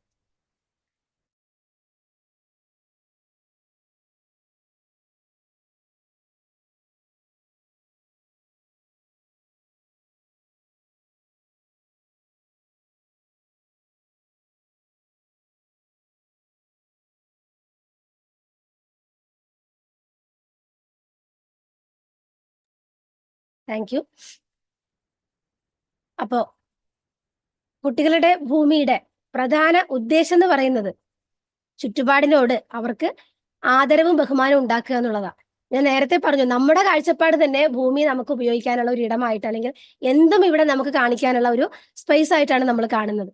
അപ്പൊ കുട്ടികളുടെ കാര്യം പറയേണ്ടതില്ല. കാരണം ഇപ്പോ ഉദാഹരണത്തിന് ഞാനൊരു കാര്യം പറയാം. നമുക്ക് നമ്മുടെ വെള്ളം അതായത് മലിനമായുള്ള വെള്ളമായിക്കോട്ടെ അല്ലെങ്കിൽ ചുടുവെള്ളമായിക്കോട്ടെ നമ്മൾ നേരിട്ട് പ്രകൃതിയിലേക്ക് ഒഴിക്കുന്നത് വളരെ സ്വാഭാവികമായിട്ടുള്ള ഒരു കാര്യമാണ്. കാരണം വീട്ടിലെ നമ്മൾ സിങ്കിലൂടെയൊക്കെ പലതും ചുടുവെള്ളം നമ്മൾ നേരിട്ട് ഒഴിക്കാറുണ്ട് അല്ലെ. ഇത് കണ്ടു വളരുന്ന ഒരു കുട്ടി ഈ വെള്ളം ചെന്നെത്തുന്ന മണ്ണ് അതിലേക്കാണ് എന്നുള്ളത് ചിന്തിക്കാറില്ല. കുട്ടികൾ സുഖമായിട്ട് ഇത് അനുകരിക്കും. നമ്മളിവിടെ പഠിപ്പിക്കുന്ന കാര്യങ്ങളിൽ പ്രധാനമായിട്ട് വളരെ ലളിതമായിട്ടുള്ള ഒരു കാര്യമാണ് കുട്ടികളുടെ അടുത്ത് ചുടുവെള്ളം നേരിട്ട് മണ്ണിലേക്ക് ഒഴിക്കരുതെന്ന്. മണ്ണ് എന്ന് പറയുന്നത് ഒരുപാട് ജീവികൾ ചേർന്ന ഒരു കൂട്ടമാണ്. നമ്മൾ കാണുന്നത് പോലെ വെറും പൊടിയോ തരിയോ അല്ല. അതിൽ ഒരുപാട് സൂക്ഷ്മ ജീവികൾ ചേർന്നാണ് അത് മണ്ണായിട്ട് നിലനിൽക്കുന്നത്. നമ്മൾ നേരിട്ട് മണ്ണിലേക്ക് ചുടുവെള്ളം ഒഴിക്കുന്ന സമയത്ത് ആ മണ്ണിന്റെ അവിടുത്തെ ഉള്ള ആ ഘടന, അതായത് മണ്ണിൽ എത്ര ജീവികളുണ്ടോ അതെല്ലാം നശിച്ചു പോകുന്നുള്ളതാണ്. അതിന്റെ ഫലം എന്താണെന്ന് വെച്ചാല് മണ്ണ് അവിടെ ജീവൻ ഇല്ലാതെ ആകും എന്നുള്ളതാണ്. നമുക്ക് ജീവനുണ്ടെന്ന് നമുക്കറിയാം, മണ്ണിന് ജീവൻ ഉണ്ടെന്നുള്ളത് നമുക്കറിയാം, പക്ഷെ അത് നമ്മൾ ശ്രദ്ധിക്കാറില്ല എന്നുള്ളതാണ്. അപ്പോ അവിടെ ആ ജീവൻ എന്ന് പറയുന്ന അവസ്ഥയെ നമ്മൾ ഓരോ പ്രവൃത്തിയിലും എത്രത്തോളം അറിയുന്നു അല്ലെങ്കിൽ എത്രത്തോളം പരിഗണിക്കുന്നു എന്നുള്ളതാണ് നമ്മളവിടെ ശ്രദ്ധിക്കാനുള്ളത്. അതായത് ജീവൻ എന്താണെന്ന് കുട്ടികൾ അറിയുന്നതോടുകൂടി അല്ലെങ്കിൽ കുട്ടികൾക്ക് തിരിച്ചറിയാൻ പറ്റുന്നതോടുകൂടി എനിക്ക് തോന്നുന്നു ഒരു പരിധിവരെ കുട്ടികള് ചുറ്റുമുള്ളതിനെ പരിഗണിക്കാനും പരമാവധി അതിനെ ഹനിക്കാതിരിക്കാനും ശ്രദ്ധിക്കുമെന്നുള്ളതാണ്. മുതിർന്നവർക്ക് എത്രത്തോളം ജീവൻ എന്നതിനെ കുറിച്ച് അറിയുമെന്ന് എനിക്കറിയില്ല. എങ്കിലും നമുക്കൊക്കെ അറിയാം, നമ്മുടെ കാര്യങ്ങളെല്ലാം സ്വയം ചെയ്യുന്നതാണ് അല്ലെ. ഒരു പൂച്ചക്കുട്ടിയുടെ കാര്യത്തിൽ നിങ്ങൾക്കറിയാം, അത് സ്വയം എഴുന്നേറ്റ് ഓടി അതിന് വേണ്ട കാര്യങ്ങളൊക്കെ തേടി കണ്ടുപിടിച്ച് അത് സ്വയം ചെയ്യും. നമ്മൾ വളർത്തുന്നതിനാണെങ്കിലും അങ്ങനെ തന്നെയാണ്. അപ്പോ എല്ലാം സ്വയം ചെയ്യുന്ന ഏതൊരു കാര്യം എവിടെയുണ്ടോ അതിനെയൊക്കെ നമുക്ക് ജീവൻ എന്ന് വിളിക്കാം. അപ്പോ ഈ പ്രകൃതിയിലെല്ലാം സ്വയം സംഭവിക്കുന്നു എന്നുള്ളൊരു കാര്യം കുട്ടികൾക്കിടയിൽ നമുക്ക് എങ്ങനെ മനസ്സിലാക്കിയെടുക്കാം, കുട്ടികൾക്കിടയിൽ എങ്ങനെ ബോധ്യപ്പെടുത്തിയെടുക്കാം എന്നുള്ളതാണ് നമ്മൾ ആദ്യമേ ചെയ്യേണ്ടത്. അപ്പോൾ ആ ജീവൻ എന്ന അവസ്ഥയിൽ കുട്ടികളെ എത്തിക്കുന്നതിനായിട്ട് നമ്മൾ ശ്രമിക്കുകയാണെങ്കിൽ തീർച്ചയായിട്ടും അവരുടെ ഓരോ പ്രവൃത്തികളിലും ഞാൻ ചെയ്യുന്ന പ്രവൃത്തി ഇവിടെ ഇതിനെ വേദനിപ്പിക്കുന്നുണ്ടോ, ഇതിനെ ബുദ്ധിമുട്ടിക്കുന്നുണ്ടോ എന്നുള്ള കാര്യത്തിൽ ശ്രദ്ധിക്കും. നമ്മൾ എപ്പോഴും ഇടപെടുക എന്ന് പറയുന്ന കാര്യത്തിൽ ശ്രദ്ധിക്കുന്നത് വ്യക്തികളോട് ഇടപെടുന്ന കാര്യമാണ്. നമ്മുടെ സുഹൃത്തുക്കളോട് അല്ലെങ്കിൽ നമ്മുടെ കുടുംബത്തിലുള്ള ആളുകളോടൊക്കെയാണ്. പക്ഷെ നമ്മൾ പ്രകൃതി എന്ന് പറയുന്ന എല്ലാത്തിനോടും എന്ന് ഇവിടെ സൂചിപ്പിക്കുന്നത് പ്രകൃതിയിലുള്ള എല്ലാം, അതായത് വ്യക്തികളും മനുഷ്യര് മാത്രമല്ല മറ്റെല്ലാ ജീവികളും. പലരുടെയും വീടുകളിൽ പെറ്റ് മൃഗങ്ങൾ, അതായത് വളർത്തുമൃഗങ്ങൾ ഉണ്ടാകും. അപ്പോൾ അതിനോടുള്ള ബന്ധം എല്ലാവരും ശ്രദ്ധിക്കുകയാണെങ്കിൽ, അതിനോടുള്ള ഇടപെടൽ എല്ലാവരും ശ്രദ്ധിക്കുകയാണെങ്കിൽ ഈ ഒരു കാര്യം വ്യക്തമായിട്ട് മനസ്സിലാകും. പക്ഷെ നമ്മൾ ആ വളർത്തുന്ന മൃഗങ്ങളോട് കാണിക്കുന്ന ഒരു സ്നേഹവും പരിലാളനയും പരിപാലനവും ഒക്കെ നമ്മുടെ ചുറ്റുപാടുമുള്ള മറ്റ് ജീവികളോടും, നമ്മൾ വളർത്തുന്ന വൃക്ഷ സസ്യങ്ങളോടായിക്കോട്ടെ മറ്റ് ചെടികളോടായിക്കോട്ടെ എല്ലാത്തിനോടും നമ്മൾ ഈ ഒരു പരിഗണന നൽകുക എന്നുള്ളതാണ്.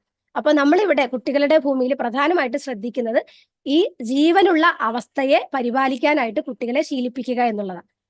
നമ്മൾ ചെയ്യുന്ന ഏതൊരു പ്രവൃത്തിയും, ഞാൻ നേരത്തെ മണ്ണിലേക്ക് ചുടുവെള്ളം ഒഴിക്കുന്ന ഒരു കാര്യം സൂചിപ്പിച്ചപ്പോൾ പറഞ്ഞതുപോലെ, നമ്മൾ ചെയ്യുന്ന ഏതൊരു പ്രവൃത്തിയും അത് കുട്ടിയെ ശ്രദ്ധിപ്പിക്കേണ്ടത് അത് അവൻ ആ നിലനിൽക്കുന്ന അവസ്ഥയിൽ, പരിസ്ഥിതിയിൽ, അല്ലെങ്കിൽ അവന്റെ ചുറ്റുപാടില് അവിടെ നിലനിൽക്കുന്ന പരിസ്ഥിതിയുടെ ആ കൂടിച്ചേർന്ന അവസ്ഥയ്ക്ക് ഭംഗം വരുത്തുന്നുണ്ടോ എന്നുള്ളതാ, വേർപെടുത്തുന്നുണ്ടോ, എന്തിനെങ്കിലും വേർപെടുത്തുന്നുണ്ടോ എന്നുള്ളതാ.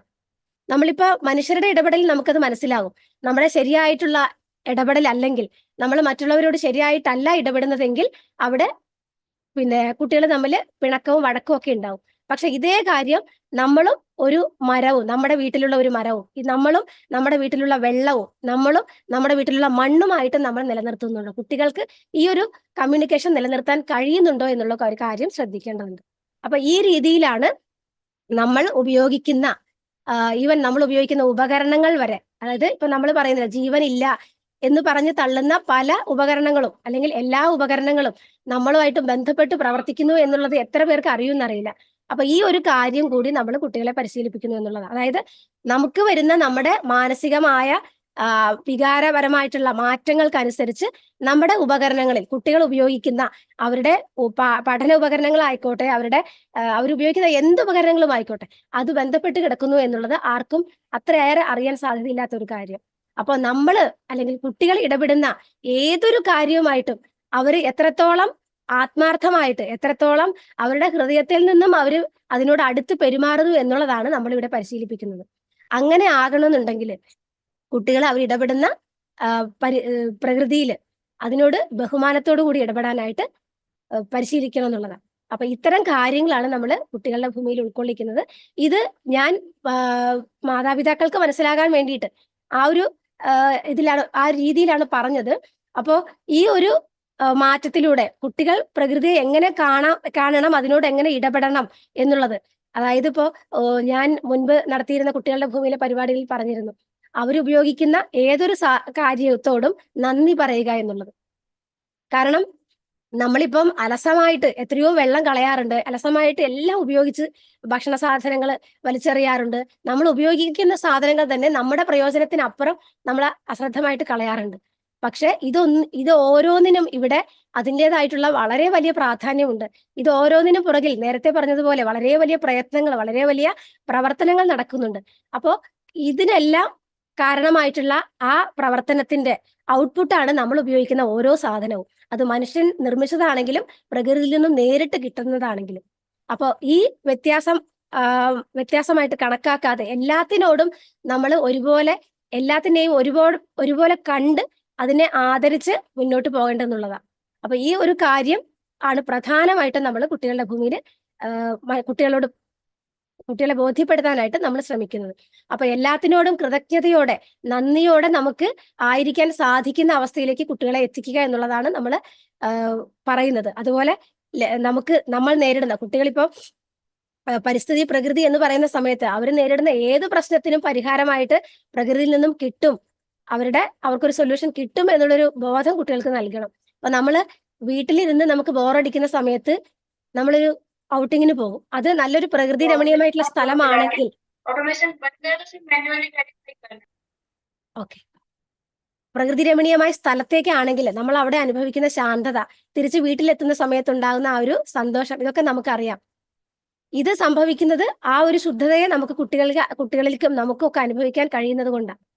ഇത് അതിൻ്റെതായ രൂപത്തിൽ നമുക്ക് നമ്മുടെ വീട്ടിൽ ക്രിയേറ്റ് ചെയ്യാൻ സാധിക്കണം എന്നുള്ളതാണ്. അപ്പൊ അതിനുള്ള കാര്യങ്ങളൊക്കെ പതിയെ പതിയെ പാരൻസിനും അതുപോലെ കുട്ടികൾക്കും നമ്മൾ നൽകുന്നതാണ്. അപ്പൊ കൂടുതലായിട്ട് ഓരോ ദിവസവും, അതായത് 12 ക്ലാസ്സുകളിലാണ് ഇതിന്റെ കാര്യങ്ങൾ നമ്മൾ പഠിപ്പിക്കുന്നതെന്ന് പറഞ്ഞു. ഇതിന്റെ കാര്യങ്ങൾ കൂടുതലായിട്ട് സന്തോഷേട്ടൻ നിങ്ങളോട് സംസാരിക്കും. അപ്പോ വരും തലമുറ അല്ലെങ്കിൽ ഇന്ന് നിലവിലുള്ള കുട്ടികളെ നമ്മൾ ഏത് രീതിയിൽ രൂപപ്പെടുത്തുന്നു അതിനനുസരിച്ചാണ് അവര് നമ്മുടെ പ്രായമാകുന്ന സമയത്ത് ഈ ഭൂമിയെ കാണുന്നതും അതിനോട് ഇടപെടുന്നതും എന്നുള്ളത്.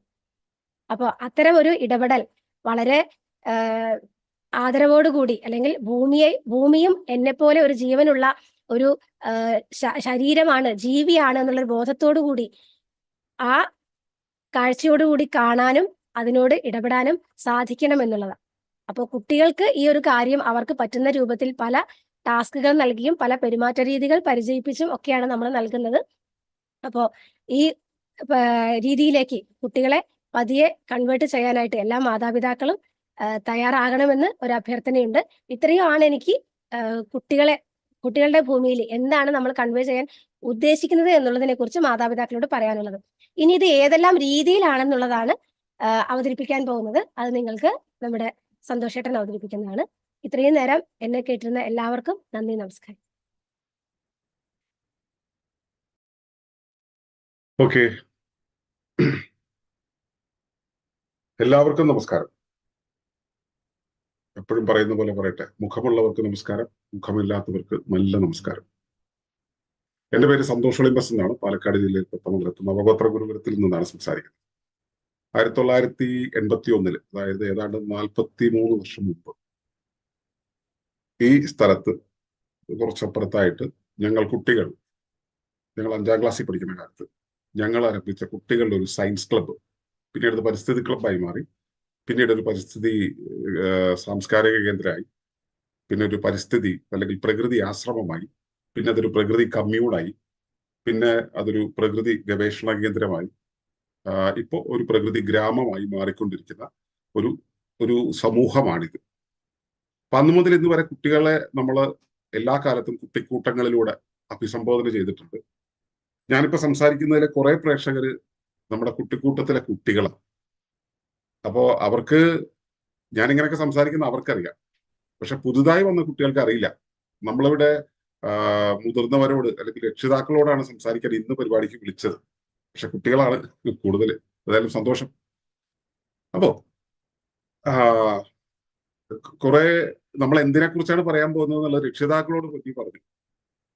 അപ്പോ പൊന്നിയമ്മയും കുട്ടിയോളും എന്നുള്ള ഒരു പരിപാടിയിലൂടെ കുറേയേറെ കുട്ടികൾ, കേരളത്തിലെ കുറേയേറെ കുട്ടികൾ ഇങ്ങനെ കുറെ ലോക്ക്ഡൌൺ കാലത്തും ഒക്കെ നമ്മുടെ കൂടെ കൂടിയിരുന്നു. പിന്നീട് സാങ്കേതികമായ കുറെ പ്രശ്നങ്ങൾ കൊണ്ടൊക്കെ നമ്മളത് നിന്നുപോയി. പലപ്പോഴും പലരും ചോദിക്കാറുണ്ട് എപ്പോഴാ തുടങ്ങുന്നതൊക്കെ. അതിൽ വളരെ ആക്റ്റീവായിട്ടുള്ള ആളുകളാണ് ഹനീനും ഇവരൊക്കെ തന്നെ. അപ്പോ നമ്മൾ ഇങ്ങനെ ഒരു പരിപാടി ആരംഭിക്കുമ്പോൾ നമ്മൾ ഉദ്ദേശിക്കുന്നത് 12 ക്ലാസ്സുകൾ, ആഴ്ചയിൽ ഒരു ക്ലാസ് വീതം വൈകിട്ട് ഇതുപോലെ നമ്മളൊന്ന് കൂടിയിരിക്കുന്നു. ഇത്ര നേരം പൊന്നി സംസാരിച്ച രീതിയിലല്ല, ഇങ്ങനെ ഇങ്ങനെ ഗൗരവമായിട്ടിരുന്നിട്ടല്ല പൊന്നിയമ്മ സംസാരിക്കും. പൊന്നിയമ്മ സംസാരിക്കുന്നത് കുട്ടികളോട് ചിരിച്ചും പാട്ടുപാടിയും കഥ പറഞ്ഞിട്ടുമാണ്. അപ്പൊ അതിലൂടെ നമ്മൾ ഒരു ദിവസം ഒരാശയത്തെ നമ്മൾ മുൻപോട്ട് വയ്ക്കും. ആ ഒരു ആശയത്തെ മുൻപോട്ട് വെച്ചിട്ട് ഈ ആശയത്തെ ഉള്ളിലേക്ക് എടുക്കാൻ പാകത്തിൽ ഒരാഴ്ചത്തെ ഗൃഹപാഠങ്ങൾ വാട്സപ്പിലൂടെ അയച്ചു നൽകും. രക്ഷിതാക്കൾ അത് നോക്കണം. എന്നിട്ട് അവരെ കൊണ്ട് ആ ഗൃഹപാഠങ്ങളിലൂടെ കടക്കണം. ഗൃഹപാഠം എന്ന് വെച്ചാൽ പുസ്തകത്തിൽ എഴുതി പിടിപ്പിക്കലും ഒന്നുമല്ല, അതുണ്ട്, എഴുതലുണ്ട്. പക്ഷെ ചില കാര്യങ്ങൾ അവരെ ഉള്ളിൽ ബോധിപ്പിക്കാൻ പാകത്തിൽ ചില ആവർത്തിച്ച് പറയേണ്ടുന്ന ചില കാര്യങ്ങൾ, അവരെ കൊണ്ട് നടിയിക്കേണ്ട ചെടികൾ, അവരെ കൊണ്ട് ചെയ്യിക്കേണ്ട ചില കാര്യങ്ങൾ, അവരെ ഓർമ്മിപ്പിക്കേണ്ട ചില കാര്യങ്ങൾ, അവർക്ക് ഉള്ള ചില ചോദ്യോത്തരികൾ, മറ്റേ ക്വസ്റ്റ്നെയറുകളുണ്ട്. ഈ ക്വസ്റ്റ്നെയർ കൊടുക്കുക വഴി അവരെ കൊണ്ട് ഉത്തരം എഴുതിപ്പിക്കല്, ഇങ്ങനെയുള്ള കാര്യങ്ങളിലൂടെ രക്ഷിതാക്കൾ അവരെ മുൻപോട്ട് കൊണ്ടുപോകണം. ആ 7 ദിവസം അതൊരു അല്പം ശ്രദ്ധ വേണ്ട കാര്യമാണ് എങ്കിൽ പോലും നിങ്ങളത് മാറ്റിവെക്കും. കാരണം നമ്മൾ ഈ 12 ആഴ്ച കഴിയുമ്പോൾ ഈ കുഞ്ഞുങ്ങൾക്ക് കൃത്യമായിട്ടൊരു ബോധ്യമുണ്ടാവും. എന്താണ് ഞാൻ എന്ന പ്രകൃതി എന്താണ്, ഈ ലോകത്ത് ഞാൻ ആരാ, എന്റെ സ്പേസ് എവിടെയാണ്, ഞാനും എന്റെ ചുറ്റുപാടും തമ്മിൽ എങ്ങനെ ബന്ധപ്പെട്ടിരിക്കുന്നു എന്നുള്ളത്. അപ്പൊ അത് നമ്മൾ ഭൂമി എന്നുള്ള ഒരു ആശയത്തെ, ഭൂമി എന്ന ഒരു ജീവിയെ, ഒരിക്കൽ കൂടെ പറയാം, ഭൂമി എന്ന ജീവിയുടെ ഒരു കോശമാണ് ഞാൻ എന്നുള്ള ബോധ്യമാണ് നമ്മൾ ഇതുവഴി കൺവേ ചെയ്യുന്നത്. അങ്ങനെ കൺവേ ചെയ്യുന്ന ഭൂമി എന്ന ജീവി എന്നുള്ള ആശയത്തെ അവരുടെ ഉള്ളിലേക്ക് കയറ്റി കൊടുക്കുമ്പോൾ അതിനകത്ത് നമ്മൾ എങ്ങനെയൊക്കെയാണ് അലിഞ്ഞു നിൽക്കുന്നത് എന്നത് ബോധ്യപ്പെടുമ്പോൾ അതവർക്ക് മനസ്സിലാവും. അവരുടെ ഓരോ പ്രവൃത്തിയിലും അതിങ്ങനെ കാണാൻ തുടങ്ങും. നമ്മളിവിടെ നിങ്ങളിപ്പോ ആ പോസ്റ്റർ കണ്ടിട്ടുണ്ടാവും, എന്റെ 2 മക്കള് ഉഴുതുമറിച്ച വയലിൽ കിടന്ന് മറിയുന്നത്. അതുപോലെയുള്ള അവസരങ്ങൾ നൽകാൻ നമുക്ക് കഴിയണം. നമുക്ക് അത്തരത്തിലുള്ള അനുഭവങ്ങളിലൂടെ അവരെ കടത്തിവിടാൻ കഴിയും. അവരെ പലപ്പോഴും അരുത് അരുത് അരുത് എന്ന് പറയുന്നതിന് പകരം അവരെ നമുക്ക് ഇതുകൂടെ ചെയ്താലോ, അപ്പുറത്തൊന്നുകൂടെ ആയാലോ എന്ന രീതിയിൽ ഒരു കരുതൽ കൊടുക്കാൻ നിങ്ങൾക്ക് കഴിയും.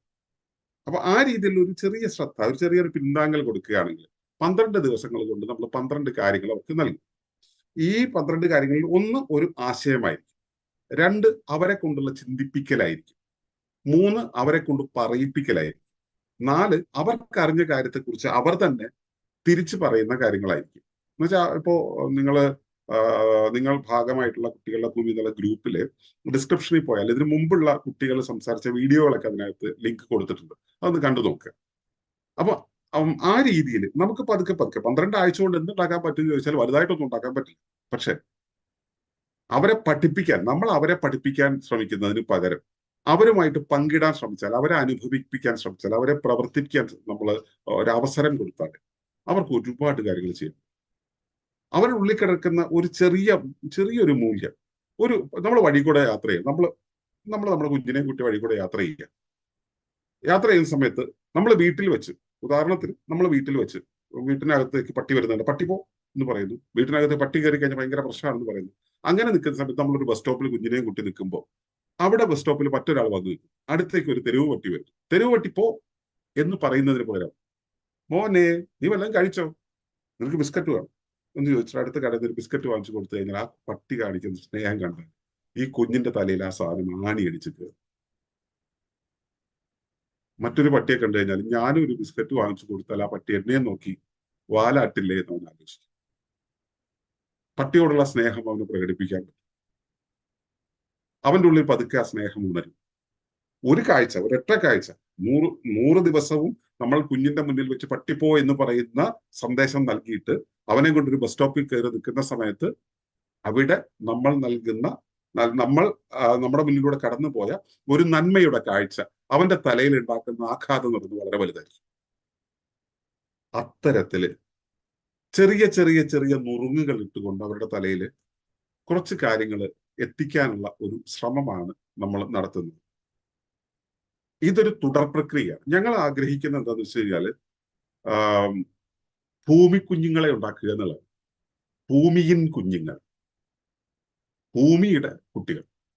ഗ്രീൻ സ്കൗട്ട് എന്നൊരു ആശയം, അതിന്റെ ഒരു മലയാള രൂപമാണ് നമ്മളിവിടെ ആശയം മുമ്പോട്ട്. ഞങ്ങൾ ഈ കൂട്ടത്തില് ഇതിന്റെ സംഘാടകരോ അല്ലെ പ്രവർത്തകരായിട്ടുള്ള പലരും സ്കൗട്ട്സ് ആയിരുന്നു, പഴയ scouts. Once a scout always a scout എന്ന് പറയുക.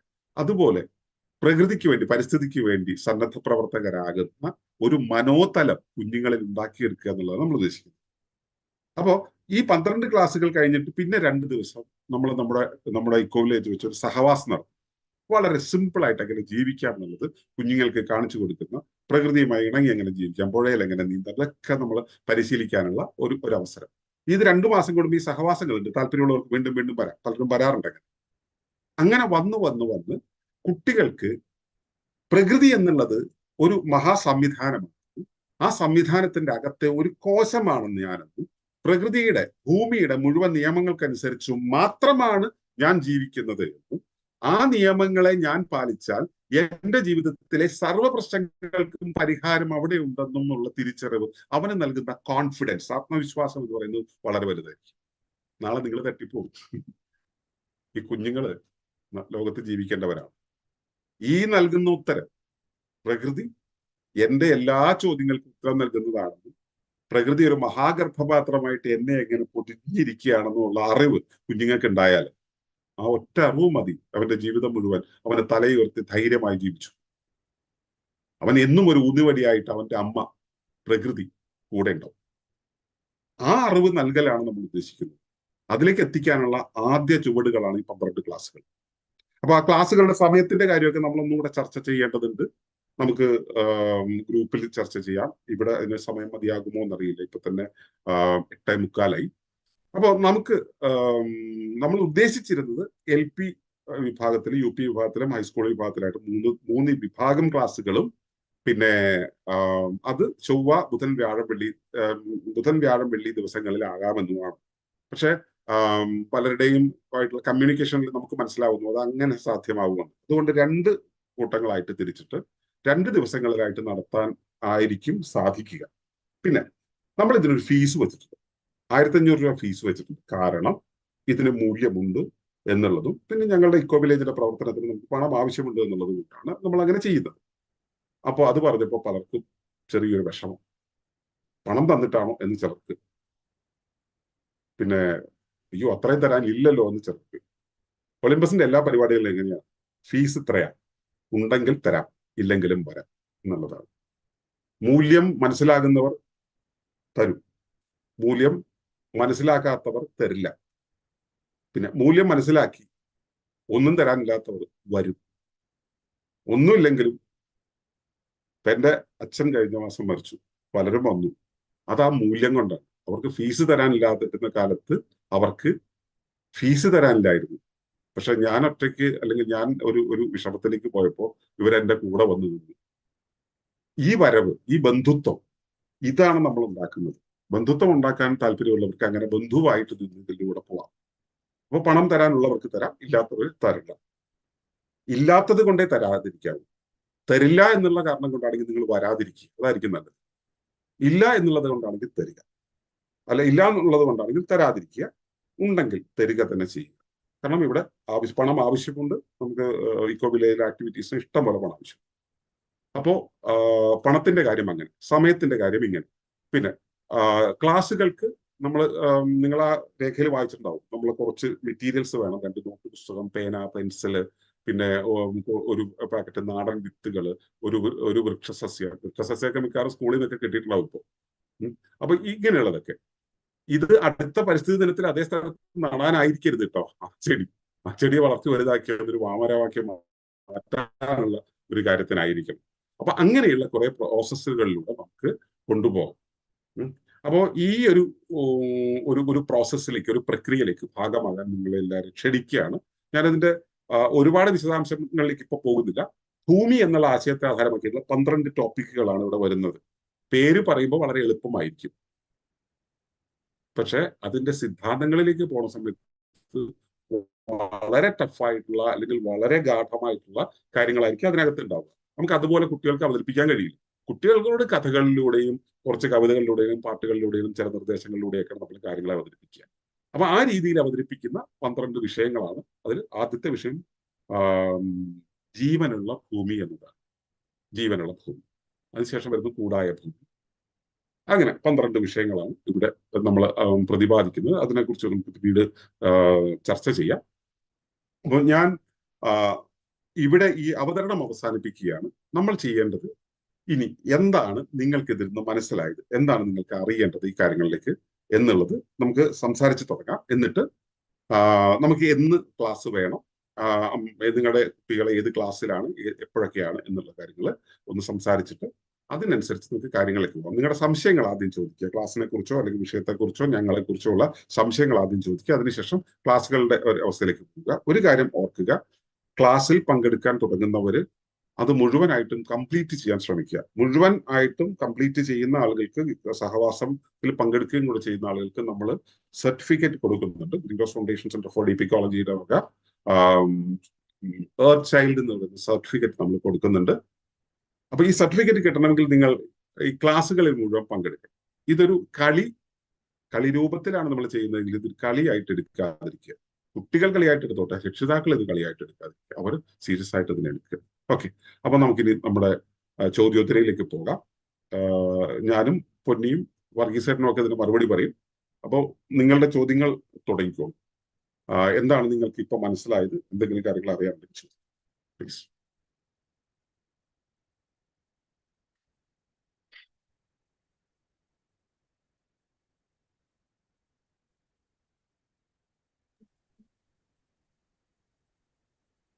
മറ്റാരെങ്കിലും ചോദിക്കാൻ വേണ്ടി കാത്തു നിൽക്കേണ്ട, ധൈര്യമായിട്ട് ചോദിച്ചോളൂ. ഓക്കെ, ഞാൻ കാര്യം ചോദിക്കട്ടെ. ഇതിന് ആരൊക്കെയാണ് ഇപ്പോൾ ഈ ക്ലാസ്സിൽ ജോയിൻ ചെയ്യാം എന്ന് തീരുമാനിച്ചിട്ടുള്ളത്? അപ്പൊ തീരുമാനിച്ചിട്ടുള്ളവരുടെ പേരും സ്ഥലവും സ്റ്റാൻഡേർഡ് ഒന്ന് അവരുടെ ഫോൺ നമ്പർ കൂടെ ഒന്ന് ടൈപ്പ് ചെയ്തിട്ട് ചാറ്റ് ബോക്സ് അറിയാമല്ലോ അല്ലെ? ചാറ്റ് ബോക്സിൽ ഒന്ന് ടൈപ്പ് ചെയ്ത് ഇടുക. ഞാൻ എൻ്റെ പേര് എഴുതാം. അപ്പൊ അവിടെ നിങ്ങൾ എഴുതിയാൽ മതി. ഇത് എഴുതാൻ ബുദ്ധിമുട്ടുള്ളവർ പറഞ്ഞാൽ മതി കേട്ടോ. മൈക്ക് ഓൺ ചെയ്തിട്ട്, മൈക്കും ക്യാമറ ഓൺ ചെയ്തിട്ട് പറഞ്ഞാൽ മതി.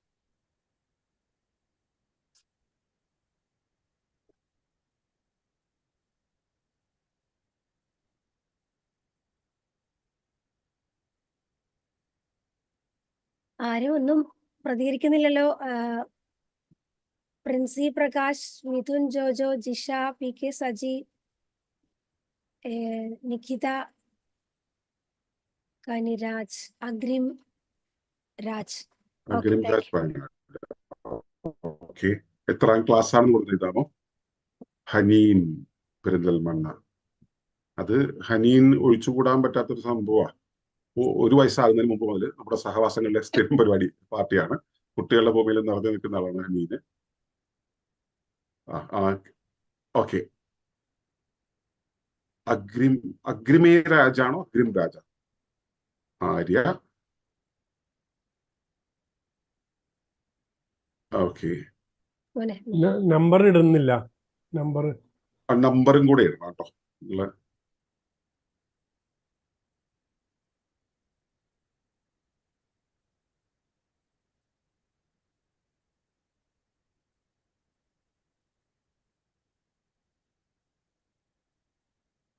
ഓക്കെ, കഴിഞ്ഞോ? 3 പേരേ ഉള്ളോ? ഇപ്പൊ നമ്മൾ ഇത്ര നേരം പറഞ്ഞ കാര്യത്തിൽ എന്തെങ്കിലും സംശയം ഉണ്ടെങ്കിൽ അതുകൂടെ ഇതിനിടയിൽ ചോദിക്കാം. സംശയം ചോദിക്കാനോ അല്ലെങ്കിൽ നിങ്ങൾക്ക് എന്ത് ഫീൽ ചെയ്തു എന്നുള്ള കാര്യങ്ങൾ പറയാനോ ഒക്കെ ആയിട്ട് ഈ അവസരം ഉപയോഗിക്കുക. ടൈപ്പ് ചെയ്യുന്നവർ ടൈപ്പ് ചെയ്യട്ടെ, ബാക്കിയുള്ള സമയം നമുക്ക് ഉപയോഗിക്കാമില്ല. ചോദിച്ചോളൂ. നിങ്ങൾക്ക് എല്ലാവരും ഇവിടെ വന്നിട്ടുള്ളത് എന്താണ് കൊടുക്കാൻ പോകുന്നതിനെ കുറിച്ചുള്ള ക്ലാരിറ്റിക്കായിരുന്നു. അത് കിട്ടിയോ എന്നുള്ളതൊന്നും അറിയാൻ താല്പര്യമുണ്ട്. അല്ലെങ്കിൽ എന്താ മനസ്സിലാക്കാൻ കഴിയാത്ത കാര്യങ്ങൾ ഒന്ന് ചോദിക്കുകയാണെങ്കിൽ ഒന്ന് നമുക്കിവിടെ വിശദീകരിക്കാം. ഒന്ന് ചോദിക്കാവോ? നമസ്കാരം. ആക്ച്വലി എന്താണ് ഉദ്ദേശിക്കുന്നത് എന്നുള്ളത് ക്ലാരിറ്റി വന്നു. വളരെയധികം സന്തോഷം തോന്നി ഇങ്ങനെ ഒരു ഇനിഷ്യേറ്റീവ് എടുത്തതിൽ. ബാക്കി മോന്റെ കാര്യത്തിൽ വീട്ടിലൊന്ന് സംസാരിച്ചിട്ട് എന്ത് ചെയ്യാൻ പറ്റും നോക്കിയിട്ട് പറയാം. ഇരിക്കുമോ എന്നുള്ള കാര്യമാണ് ചർച്ച ചെയ്യുന്നത്. നോക്കാം. Thank you. Okay, thank you Abhilash. Okay okay. Hello, പറഞ്ഞോളൂ പറഞ്ഞോളൂ. മിഥുൻ ചോദിച്ചോ. എന്റെ പേര് മിഥുൻ. ഈ ക്ലാസ്സില് പങ്കെടുക്കാൻ ആലോചിക്കുന്നു അതിനെക്കുറിച്ച്. ഒരു സംശയം ഉള്ളതെന്ന് വെച്ച് കഴിഞ്ഞാൽ ഈ മറ്റേ സഹവാസം ആ പരിപാടിക്ക് വരുമ്പം പാരന്റ്സ് രണ്ടുപേർക്കും അവിടെ താമസിക്കുവാൻ സൗകര്യം ഉണ്ടാവുമോ? എങ്ങനെയാണ്? അതോ പുറത്ത് റൂം ഉണ്ടാകുമോ? അല്ലെ, സഹവാസങ്ങൾ ഒരിക്കലും പ്രൈവറ്റ് ലിവിംഗ് അല്ല, നമ്മൾ കോമൺ ലിവിംഗ് ആണ് കൊടുക്കുക. കാരണം നമ്മളെല്ലാവരും കൂടെ ഞങ്ങൾ കാലങ്ങളായിട്ട് നടത്തുന്ന സഹവാസം നടത്തി വരുന്നു. നമ്മളൊരു ഹാളില് മുതിർന്നവരും കുട്ടികളും എല്ലാവരും കൂടെ ചേർന്നാണ് ജീവിക്കുക. അത് കമ്മ്യൂണിറ്റി ലിവിംഗ് എക്സ്പീരിയൻസ് കുട്ടികൾക്കല്ല എല്ലാവർക്കും കിട്ടാൻ വേണ്ടിയിട്ടുണ്ട്. എല്ലാവരും അടഞ്ഞടഞ്ഞ മുറികളിൽ ജീവിക്കുന്നതിന് പകരം ഒരുമിച്ച് ജീവിക്കുന്നതാണ്. പലപ്പോഴും നമ്മളവിടെ ഉണ്ടാവുകയെന്ന് വെച്ചാൽ കുട്ടികളൊക്കെ വന്നു കഴിഞ്ഞാൽ കുട്ടികൾ വരുന്ന സമയത്ത് രക്ഷിതാക്കളെ കാണും. ഒരു 2 മണിക്കൂർ 3 മണിക്കൂറൊക്കെ പരിപാടിക്ക് വന്നു കഴിഞ്ഞാൽ കാണും. പിന്നെ ബാക്കി കുട്ടികളെ ഒന്നും നമ്മൾ കാണൂല. കാരണം അവരൊക്കെ കൂടെ ടീമായിട്ട് പോയിട്ട് പമ്പം പരിപാടികളൊക്കെ ഒപ്പിച്ചുകൊണ്ടിരിക്കും. അങ്ങനെയാണ് ഉണ്ടാവുക. എന്ന് വെച്ചാൽ അവരെല്ലാം തന്നെ പ്രൊട്ടക്റ്റഡ് ആയിരിക്കും. അവരെല്ലാം തന്നെ ഒരു തരം നെറ്റ്വർക്കിലായിരിക്കും കുട്ടികളെല്ലാം. ആ രീതിയിലാണ് സഹവാസങ്ങളിൽ ഉണ്ടാവുക. അതുകൊണ്ട് തന്നെ സഹവാസത്തിൽ വരുന്ന സമയത്ത് കുട്ടികളെ കൊണ്ടുവരുന്നവർ നമ്മൾ ശരിക്കും സഹവാസങ്ങൾ 2 ഭാഗങ്ങളായിട്ട് നടത്തുക. കുട്ടികൾക്കുള്ളത് ഒരു ഭാഗവും പാരന്റ്സിനുള്ളത് ഒരു ഭാഗവും. അപ്പോൾ പാരന്റ്സിന്റെ ഒരു കാര്യം, പാരന്റ്സ് എല്ലാവരും കൂടെ ചേർന്നിട്ട് നമ്മൾ കുറച്ച് കാര്യങ്ങൾ മനസ്സിലാക്കുകയും ഒക്കെ ചെയ്യുന്ന ഒരു വഴിക്ക് നടക്കും. കുട്ടികൾക്കുള്ള എക്സ്പീരിയൻസസ് മറ്റൊരു വഴിക്ക് നടക്കും. ഇത് ഒരുമിച്ചും നടക്കും. അപ്പോൾ ലിവിങ് അവിടെ ഒരുമിച്ചായിരിക്കും. പിന്നെ ഭക്ഷണത്തിന് പ്രത്യേകതകളുണ്ട്. എല്ലാ കാര്യങ്ങൾക്കും അവിടെ കുറച്ച് പ്രത്യേകതകൾ ഉണ്ടാവും. ഓക്കെ, നമ്മൾ 39 സംസ്ഥാന സഹവാസങ്ങൾ നടത്തി കഴിഞ്ഞു. ഓക്കെ, മിഥുൻ ക്ലിയർ ആണോ പറഞ്ഞത്? പറഞ്ഞത് മനസ്സിലായി. Okay okay. കാരണം നമ്മളവിടെ നമ്മൾ ജീവിതത്തിൽ ഇതുവരെ അനുഭവിക്കാത്ത ഒരു തരം സുരക്ഷ നമ്മൾ അനുഭവിക്കും ഈ ഒരുമിച്ചുള്ള ജീവിതത്തിൽ. നമുക്ക് പലപ്പോഴും നമ്മൾ ഒറ്റയ്ക്കല്ലേ എല്ലായിടത്തും, ഞാനും എൻ്റെ വട്ടവും മാത്രമാണ് എന്നുള്ള രീതിയിലല്ലോ ജീവിക്കുക. ഇവിടെ അതിന് പകരം ഞാൻ ഒറ്റയ്ക്കല്ല, എൻ്റെ കുഞ്ഞുങ്ങളെ നോക്കാൻ, ഇപ്പൊ എൻ്റെ 2 കുഞ്ഞുങ്ങളുണ്ടെങ്കിൽ ആ കുഞ്ഞുങ്ങളെ നോക്കാൻ ഇത്രയേറെ മാമന്മാരും അല്ലെങ്കിൽ വല്യച്ഛന്മാരും വല്യമ്മമാരും ഉണ്ട്. അവർക്ക് അത്രയേറെ സഹോദരങ്ങൾ ഉണ്ട് എന്നുള്ളൊരു ഭാവത്തിലേക്ക് നമ്മൾ മാറും. പിന്നെ ഈ ഒരു സംവിധാനത്തിന്റെ അകത്ത് മാത്രമാണ് എൻ്റെ കുഞ്ഞുങ്ങൾ വളർന്നത്. എൻ്റെ 2 കുഞ്ഞുങ്ങൾ, അവര് ഈ കുഞ്ഞുങ്ങളെ മുഴുവൻ നോക്കാൻ പ്രാപ്തരുമാണ്. ഇപ്പൊ പൊന്നിയുടെ സൈഡിൽ കാണുന്നില്ലേ ഒരു തല, ആ തല എൻ്റെ മോന്റെയാണ്. പിന്നെ അതല്ലാതെ രമ്യ പ്രദീപ് എന്ന് എഴുതിയതിനകത്ത് 2 തല കാണുന്നില്ലേ? ഈ 2 തലയും ആ രമ്യയും അതും കമ്മ്യൂണിനകത്തെയാണ്. അവിടെ ഹബ്സ ഫമിൽ എന്ന് കാണുന്നില്ലേ? അതില് ആ തലയില് തട്ടമിട്ട ഒരാള്, അതും ഈ അമ്മമാരിൽ ഒരാളാണ്. അതിൻ്റെ അടുത്തിരിക്കുന്നത് ഈ കൂട്ടത്തിലെ ഏറ്റവും കുറുമ്പനായിട്ടുള്ള, ഇപ്പൊ ഭയങ്കര പക്വമതിയായിട്ടുള്ള ഹനീനാണ്. അപ്പൊ ഇവരെല്ലാരും കൂടെ ആണ് ഇത് മുമ്പോട്ട് കൊണ്ടുപോകുന്നത്. റൈറ്റ്? ഓക്കേ, താങ്ക് യു, മനസ്സിലായി.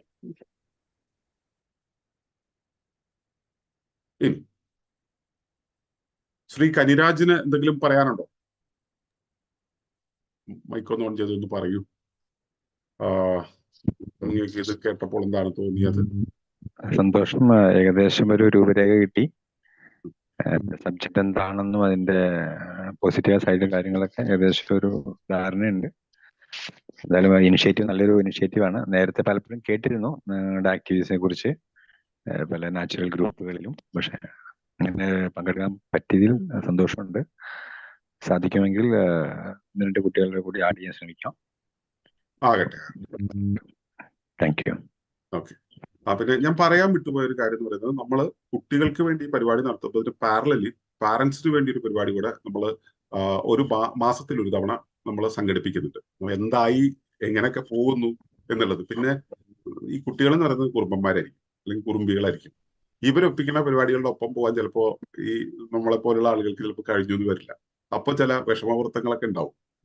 ഇവരെ കൈകാര്യം ചെയ്യണമല്ലോ. അപ്പൊ അതെന്ത് ചെയ്യണം എന്നുള്ളത് നമുക്കൊക്കെ കൂടെ ചർച്ച ചെയ്യാം. മുതിർന്നവർക്ക് തനിച്ചിരുന്ന് ചർച്ച ചെയ്യാം. ആ സമയത്ത് കുട്ടികളെ കൂട്ടണ്ട. എന്നിട്ട് നമുക്കിരുന്ന് ചർച്ച ചെയ്യാം. എന്നിട്ട് ഇത് നമുക്ക് അപ്ലൈ ചെയ്യാം. അപ്പൊ ഇത് ഒരാൾക്ക് ഉണ്ടാവുന്ന ഒരു ഇഷ്യൂ ചിലപ്പോൾ മറ്റൊരാൾക്ക് അങ്ങനെ ആ വിധത്തിലായിരിക്കും, മറ്റൊരു വിധത്തിലായിരിക്കും. അത് നമ്മളെല്ലാവരും കൂടെ ചർച്ച ചെയ്ത് തീരുമാനിക്കുമ്പോൾ ഈ ഒരു ഗ്രീൻ പാരന്റിങ് എന്താണ് എന്നുള്ളതിനെ കുറിച്ചുള്ള ഒരു പിക്ചർ കിട്ടും. പിന്നെ കൂടുതൽ അറിയണമെന്നുണ്ടെങ്കിൽ നമ്മുടെ ചാനലിൽ ഗ്രീൻ പാരന്റിങ്ങിനെ കുറിച്ചുള്ള കുറച്ച് ക്ലാസ്സുകളുണ്ട്. അതൊന്ന് കേട്ട് നോക്കിയാൽ കുറച്ചുകൂടെ വ്യക്തത കിട്ടും. എന്താണ് ശരിക്കും പാരന്റിങ് എന്നുള്ളതിന്റെ ഒരു പിക്ചർ അവിടെ കിട്ടും. ഇത് കൂടുതൽ അറിയേണ്ടവർ വിളിക്കുക. പിന്നെ സാർ, നമ്മൾ കുട്ടികളുടെ ക്ലാസിന്റെ സമയം പറഞ്ഞിരുന്നു, ഞാനത് ശ്രദ്ധിക്കാത്തോണ്ടാണോ? സമയം എന്ന് പറയുന്നത് നമ്മള് ഈ ഇപ്പോഴത്തെ അവസ്ഥയിൽ നമ്മൾ ഇത്രയും പേരാണ് വന്നിട്ടുള്ളത് എങ്കിൽ, ഇത്രയും പേരെ ഉള്ളൂ എങ്കിൽ നമുക്കത് എല്ലാവർക്കും കൂടെ, ഇതിപ്പോ ഹൈസ്കൂൾ ക്ലാസ്സുകളില്ല. ഹൈസ്കൂൾ ഇപ്പൊ ആര്യയുണ്ട്, എന്നാലും അത് കുഴപ്പമില്ല. വളരെ ചെറിയ കുട്ടികളില്ലാത്തത് കൊണ്ട് ഇവർക്ക് എല്ലാവർക്കും ഒരൊറ്റ ടീം മതിയാവും. ശനിയാഴ്ച വൈകിട്ട് മതിയാകും എന്നാണ് എനിക്ക് തോന്നുന്നത്. അങ്ങനെ ശനിയാഴ്ച ഓക്കെ ആയിരിക്കും. കുട്ടികൾ ഡിഫറെന്റ് ആയിട്ട് നമ്മൾ കാറ്റഗറൈസ് ചെയ്യുന്നത് അങ്ങനെയാണോ? നമ്മൾ ഉദ്ദേശിച്ചത് എങ്ങനെയാ വെച്ചാൽ LP സ്കൂളൊന്ന്, UP സ്കൂളൊന്ന്, ഹൈസ്കൂളൊന്ന്, ഇങ്ങനെ 3 കാറ്റഗറിയാണ് ഉദ്ദേശിച്ചത്. അത് ഈ 3, 2, 5 പേര് മാത്രമേ ഉള്ളപ്പോൾ നമുക്ക് ഇവർക്കൊക്കെ 3 പ്രാവശ്യം ഇരിക്കുക എന്നുള്ളത് സാധ്യമായിട്ടുള്ള കാര്യമല്ല. അപ്പോ അതുകൊണ്ട് അതൊരു ഇഷ്യൂ അല്ല. എന്ന് വെച്ചാൽ ഏജ് ഗ്രൂപ്പുകളുടെ വ്യത്യാസം എന്നുള്ളത് നമ്മുടെ കമ്മ്യൂണിറ്റിയെ സംബന്ധിച്ചുള്ള ഒരു ഇഷ്യൂ അല്ല. കാരണം ഇവരെ കൊണ്ട് ഇവരുടെ തലയ്ക്ക് പണി കൊടുക്കുക എന്നുള്ളതാണ് നമ്മൾ ഉദ്ദേശിക്കുന്നത്. ഇവരുടെ തലയ്ക്കും കൈക്കും പണി കൊടുക്കുക എന്നുള്ളതാണ് ഉദ്ദേശിക്കുന്നത്. അതുകൊണ്ട് സമയം എപ്പോഴായിരിക്കും ഏകദേശം? സമയം നമ്മുടെ ഈ സമയമായിരിക്കും 7:30 to 9:30 ആയിരിക്കാനുള്ള സാധ്യത വൈകിട്ട്.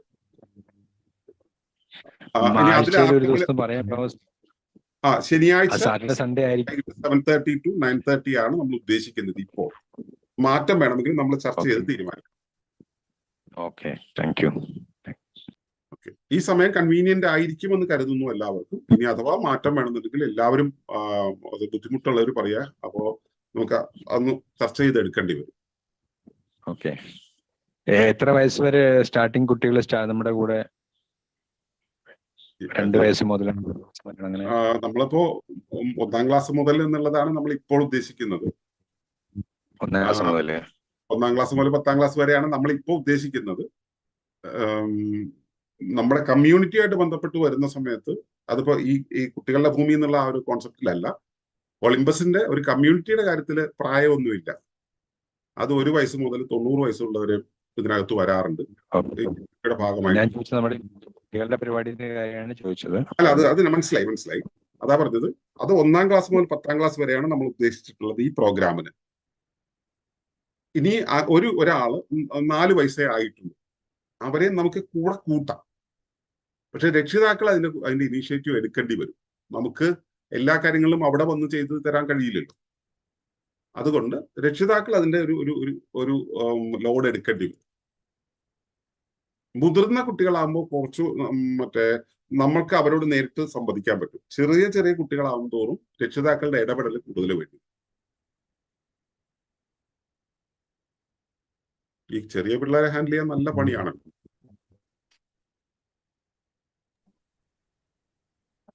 ആമിന ഒന്നും പറഞ്ഞില്ല. തുഹ്ഫ, ആമിന.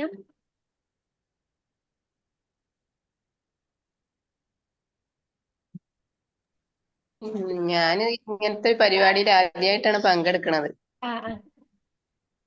അപ്പോ എനിക്കതൊരു വളരെ വ്യത്യസ്തമായൊരു ക്ലാസ് ആയിട്ട് തോന്നി. ഇടക്ക് മുറിഞ്ഞു പോണതുകൊണ്ട് ചില കാര്യങ്ങളൊന്നും ശരിക്കും വ്യക്തമായിട്ട് കേൾക്കാൻ പറ്റിയിട്ടില്ല.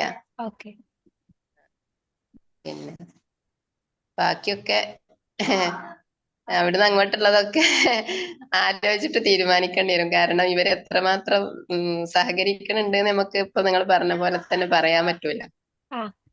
അത് ഇങ്ങനത്തെ പരിപാടിയിലൊന്നും പങ്കെടുത്ത് ശീലമില്ലാത്തത് കൊണ്ട് ആകെ ഈ ഒരു തിരൂരത്തെ പ്രകൃതി ഗ്രാമത്തില് നമ്മളെ രാധാകൃഷ്ണൻ ഡോക്ടറെ അടുത്ത് പോയിട്ടുള്ള അവിടുത്തെ ഒരു പരിചയം മാത്രമേ ഈ പ്രകൃതി ആയിട്ടുള്ളൂ. അപ്പോ പിന്നെ ബാക്കിയൊക്കെ നമുക്ക് പഠിപ്പിക്കാം, ശരിയാക്കാം എന്നുള്ളൊരു പ്രതീക്ഷയിലാണ്. ആയിക്കോട്ടെ. ഓക്കെ. അപ്പൊ കുട്ടികളെ ഹാർഡ് ആൻഡ് ഫാസ്റ്റ് റൂൾസ് ഒന്നുമില്ല ഇക്കാര്യത്തില്. അപ്പോ നമുക്ക് എന്തോ നഷ്ടമാകുന്നു എന്ന് തോന്നുമ്പോഴാണ് നമ്മുടെ കുഞ്ഞുങ്ങൾക്ക് നഷ്ടം ഉണ്ടാകരുത് എന്നുള്ള രീതിയിൽ നമ്മൾ ചിന്തിക്കുക. അപ്പോൾ അവരെ അതിലേക്ക് എത്തിക്കാൻ നമ്മൾ പരമാവധി ട്രാക്ക് ചെയ്യേണ്ടി വരും. പരമാവധി നമ്മൾ അതിനിങ്ങനെ ഗൈഡ് ചെയ്ത് അവരെ അതിൽ കൊണ്ട് എത്തിക്കേണ്ടി വരും. അതിന് കുറച്ച് നമ്മൾ മെനക്കെടേണ്ടിയും വരും. അത് നമ്മുടെ ഇച്ഛാശക്തിയാണ് അതിന് കാരണം. നമ്മൾ ആ പശ്ചാത്തലം ഉണ്ടാക്കണമെങ്കിൽ അത് ഉണ്ടാക്കാം. നമുക്കത് ഉണ്ടാക്കാൻ കഴിയുമോ, കുട്ടികൾ ഇരിക്കുമോ എന്ന് നമ്മൾ വിചാരിച്ചാൽ ചിലപ്പോൾ കഴിയാതെ പോയി എന്ന് വരും. സാധ്യമാകും എന്നൊരു തീരുമാനം എടുത്താൽ നമുക്ക് സാധ്യമാകും. ഡിറ്റർമിനേഷൻ ആണ് കാര്യം. ഓക്കെ, ആയിട്ട് ആ 4 പേരുടെയും കൂടെ പേര് എഴുതിയിട്ടുണ്ട്, അല്ല 3 പേരുടെ എഴുതിയിട്ടുണ്ട്. Okay. Reya, Riya, Theo. Very good. Mithun ഒന്ന് ഫോൺ നമ്പർ കൂടെ എഴുതി കേട്ടോ. മിഥുൻ നമ്പർ ഉണ്ട്. ഓക്കെ. ഓക്കെ,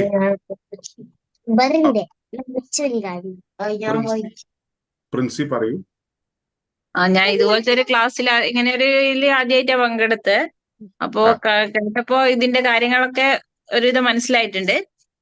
നല്ലൊരു ഇതായിരുന്നു. അപ്പോ ഇതില് എന്റെ മോൻ ഇപ്പോ 6ാം ക്ലാസ് പഠിക്കുന്നു. ഇപ്പൊ 6ാം ക്ലാസ്സിലേക്കായി, മോള് 1ലേക്ക്. അപ്പോ ഇതില് തുടർന്നിട്ടുള്ള കാര്യങ്ങൾ ഞാൻ വിളിച്ചറിയിക്കാം നിങ്ങളെ. ക്ലാസ്സിലേക്ക് പങ്കെടുക്കാൻ വേണ്ട കാര്യങ്ങൾ ഹസ്ബൻഡുമായിട്ട് ചർച്ച ചെയ്തിട്ട് ഞാൻ വിളിക്കാം. ഓക്കെ. നമ്മൾ ഉദ്ദേശിക്കുന്നത് മിക്കവാറും ഈ വരുന്ന ശനിയാഴ്ച ആയിരിക്കും ആദ്യത്തെ ക്ലാസ് ഉണ്ടാവും. ഓക്കെ. ചിലപ്പോ അതൊരു ട്രയൽ ക്ലാസ് മാത്രമായി. നമ്മൾ ഒരു ട്രയൽ ക്ലാസ് കഴിഞ്ഞിട്ടായിരിക്കും നമ്മൾ ആക്ച്വൽ ക്ലാസ്സിലേക്ക് പോവുക. കാരണം എല്ലാവർക്കും എല്ലാം ആ ഒരു ട്രാക്കിലേക്ക് വരണമല്ലോ. അതിന് വേണ്ടിയിട്ട് ഒരു ട്രയൽ ക്ലാസ് കഴിഞ്ഞിട്ട് ആക്ച്വൽ ക്ലാസ്സിലേക്ക് പോവുക. അതിൽ മുന്നേ ഞാൻ എന്തായാലും കോണ്ടാക്ട് ചെയ്യാം. ആയിക്കോട്ടെ. ഇനി മറ്റാർക്ക് എന്തെങ്കിലും പറയാനുണ്ടോ, ചോദിക്കാനുണ്ടോ?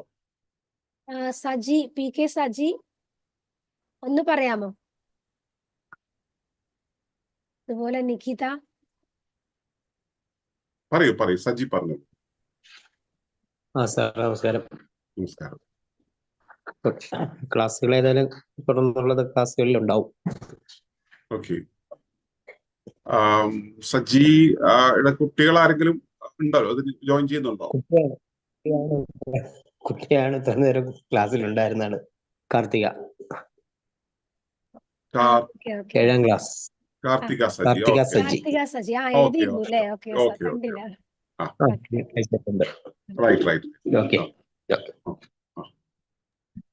നിഖിത ഒന്ന് പറയൂ.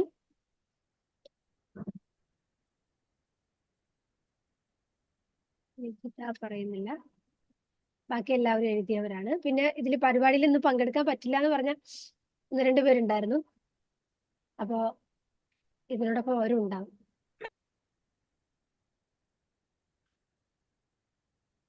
ഓക്കെ. അപ്പോൾ നമുക്ക് 9 മണി കഴിഞ്ഞു. അതുകൊണ്ട് നമുക്ക് പരിപാടി ഇവിടെ നിർത്താൻ തൽക്കാലം. ഇപ്പോ ഈ ചെയ്ത സംസാരത്തിന്റെ ലൈവ് സെഷൻ നിങ്ങൾക്ക് ഗ്രൂപ്പിൽ അവൈലബിൾ ആണ്. യൂട്യൂബ് ലൈവ് ഉണ്ടായിരുന്നു, അതിൽ അവൈലബിൾ ആണ്. അപ്പൊ അതിൽ കാണാം. അതല്ലാതെ തന്നെ നമ്മൾ ഈ 2 സെഷൻ, അതായത് പുന്നി സംസാരിച്ചതും ഞാൻ സംസാരിച്ചതും മറ്റേ അതിനു മുമ്പ് വർഗീസേട്ടൻ സംസാരിച്ചായിട്ടുള്ള 3 ഭാഗങ്ങള് നമ്മള് ഇതില് വർഗീസേട്ടൻ്റെ അത് മുഴുവൻ കിട്ടിയില്ല. ചെറിയൊരു ടെക്നിക്കൽ പ്രോബ്ലം വന്നിരുന്നു ഇവിടെ. അപ്പൊ മിക്കവാറും 2 ക്ലാസ്സുകളായിരിക്കും ഉണ്ടാവുക. രണ്ട് സെഷനും നിങ്ങൾക്ക് വീഡിയോ ആയിട്ട് യൂട്യൂബിൽ പബ്ലിഷ് ചെയ്യും ഉടനെ. അത് കൂടെ നോക്കാം. പിന്നെ വിഷയങ്ങളുമായി ബന്ധപ്പെട്ട കാര്യങ്ങൾ നമ്മൾ ഗ്രൂപ്പിൽ ചർച്ച ചെയ്യാം. പിന്നെ ഇതിൽ ജോയിൻ ചെയ്യുന്ന ആളുകളുടെ അവർക്ക് വേണ്ടിയിട്ട് നമുക്കൊരു പുതിയ ഗ്രൂപ്പ് ഉണ്ടായിരിക്കും. അപ്പോൾ നമ്മൾ ഈ ഗ്രൂപ്പുകളെല്ലാം തന്നെ കുട്ടികൾക്കുള്ള ഗ്രൂപ്പല്ല, പാരന്റ്സിനുള്ള ഗ്രൂപ്പായിരിക്കും. കുട്ടികൾക്ക് ആക്സസ് ഉള്ള പാരന്റ്സ് ഉള്ള ഗ്രൂപ്പ്.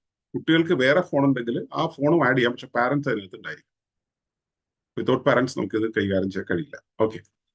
അപ്പോ നിങ്ങൾ എന്തായാലും ഈ ജോയിൻ ചെയ്യാമെന്ന് പറഞ്ഞവര് ഫീസ് തരാൻ കഴിയാത്തവരുണ്ടെങ്കിൽ, കഴിയാത്തവരെന്ന് വെച്ചാൽ ഫീസ് തരാൻ ഇല്ല എന്നുള്ളവരുണ്ടെങ്കിൽ അവർ പ്രത്യേകം വിളിച്ചു പറയണം. ബാക്കിയുള്ളവർ ഫീസ് അടച്ചിട്ട് അതിന്റെ സ്ലിപ്പ് നിങ്ങൾ നമ്മുടെ ആ ഗ്രൂപ്പിനകത്തേക്ക് പോസ്റ്റ് ചെയ്യുക.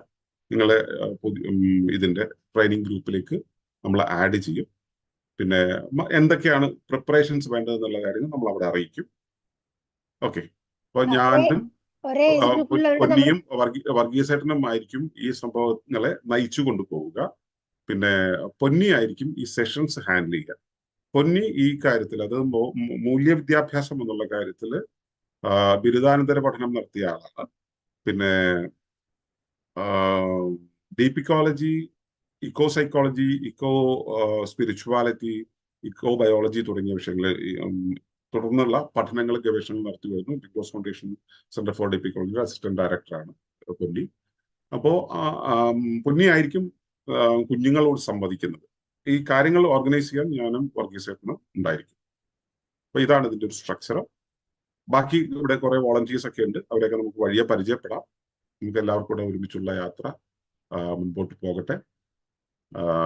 അപ്പൊ നമുക്ക് വീണ്ടും കാണാമെന്നുള്ള പ്രതീക്ഷയിൽ ഇവിടെ നിർത്താം, അല്ലെ? അപ്പോൾ എല്ലാവർക്കും നന്ദി, നമസ്കാരം. എല്ലാവർക്കും നന്ദി, നമസ്കാരം. നമസ്കാരം. നമസ്കാരം.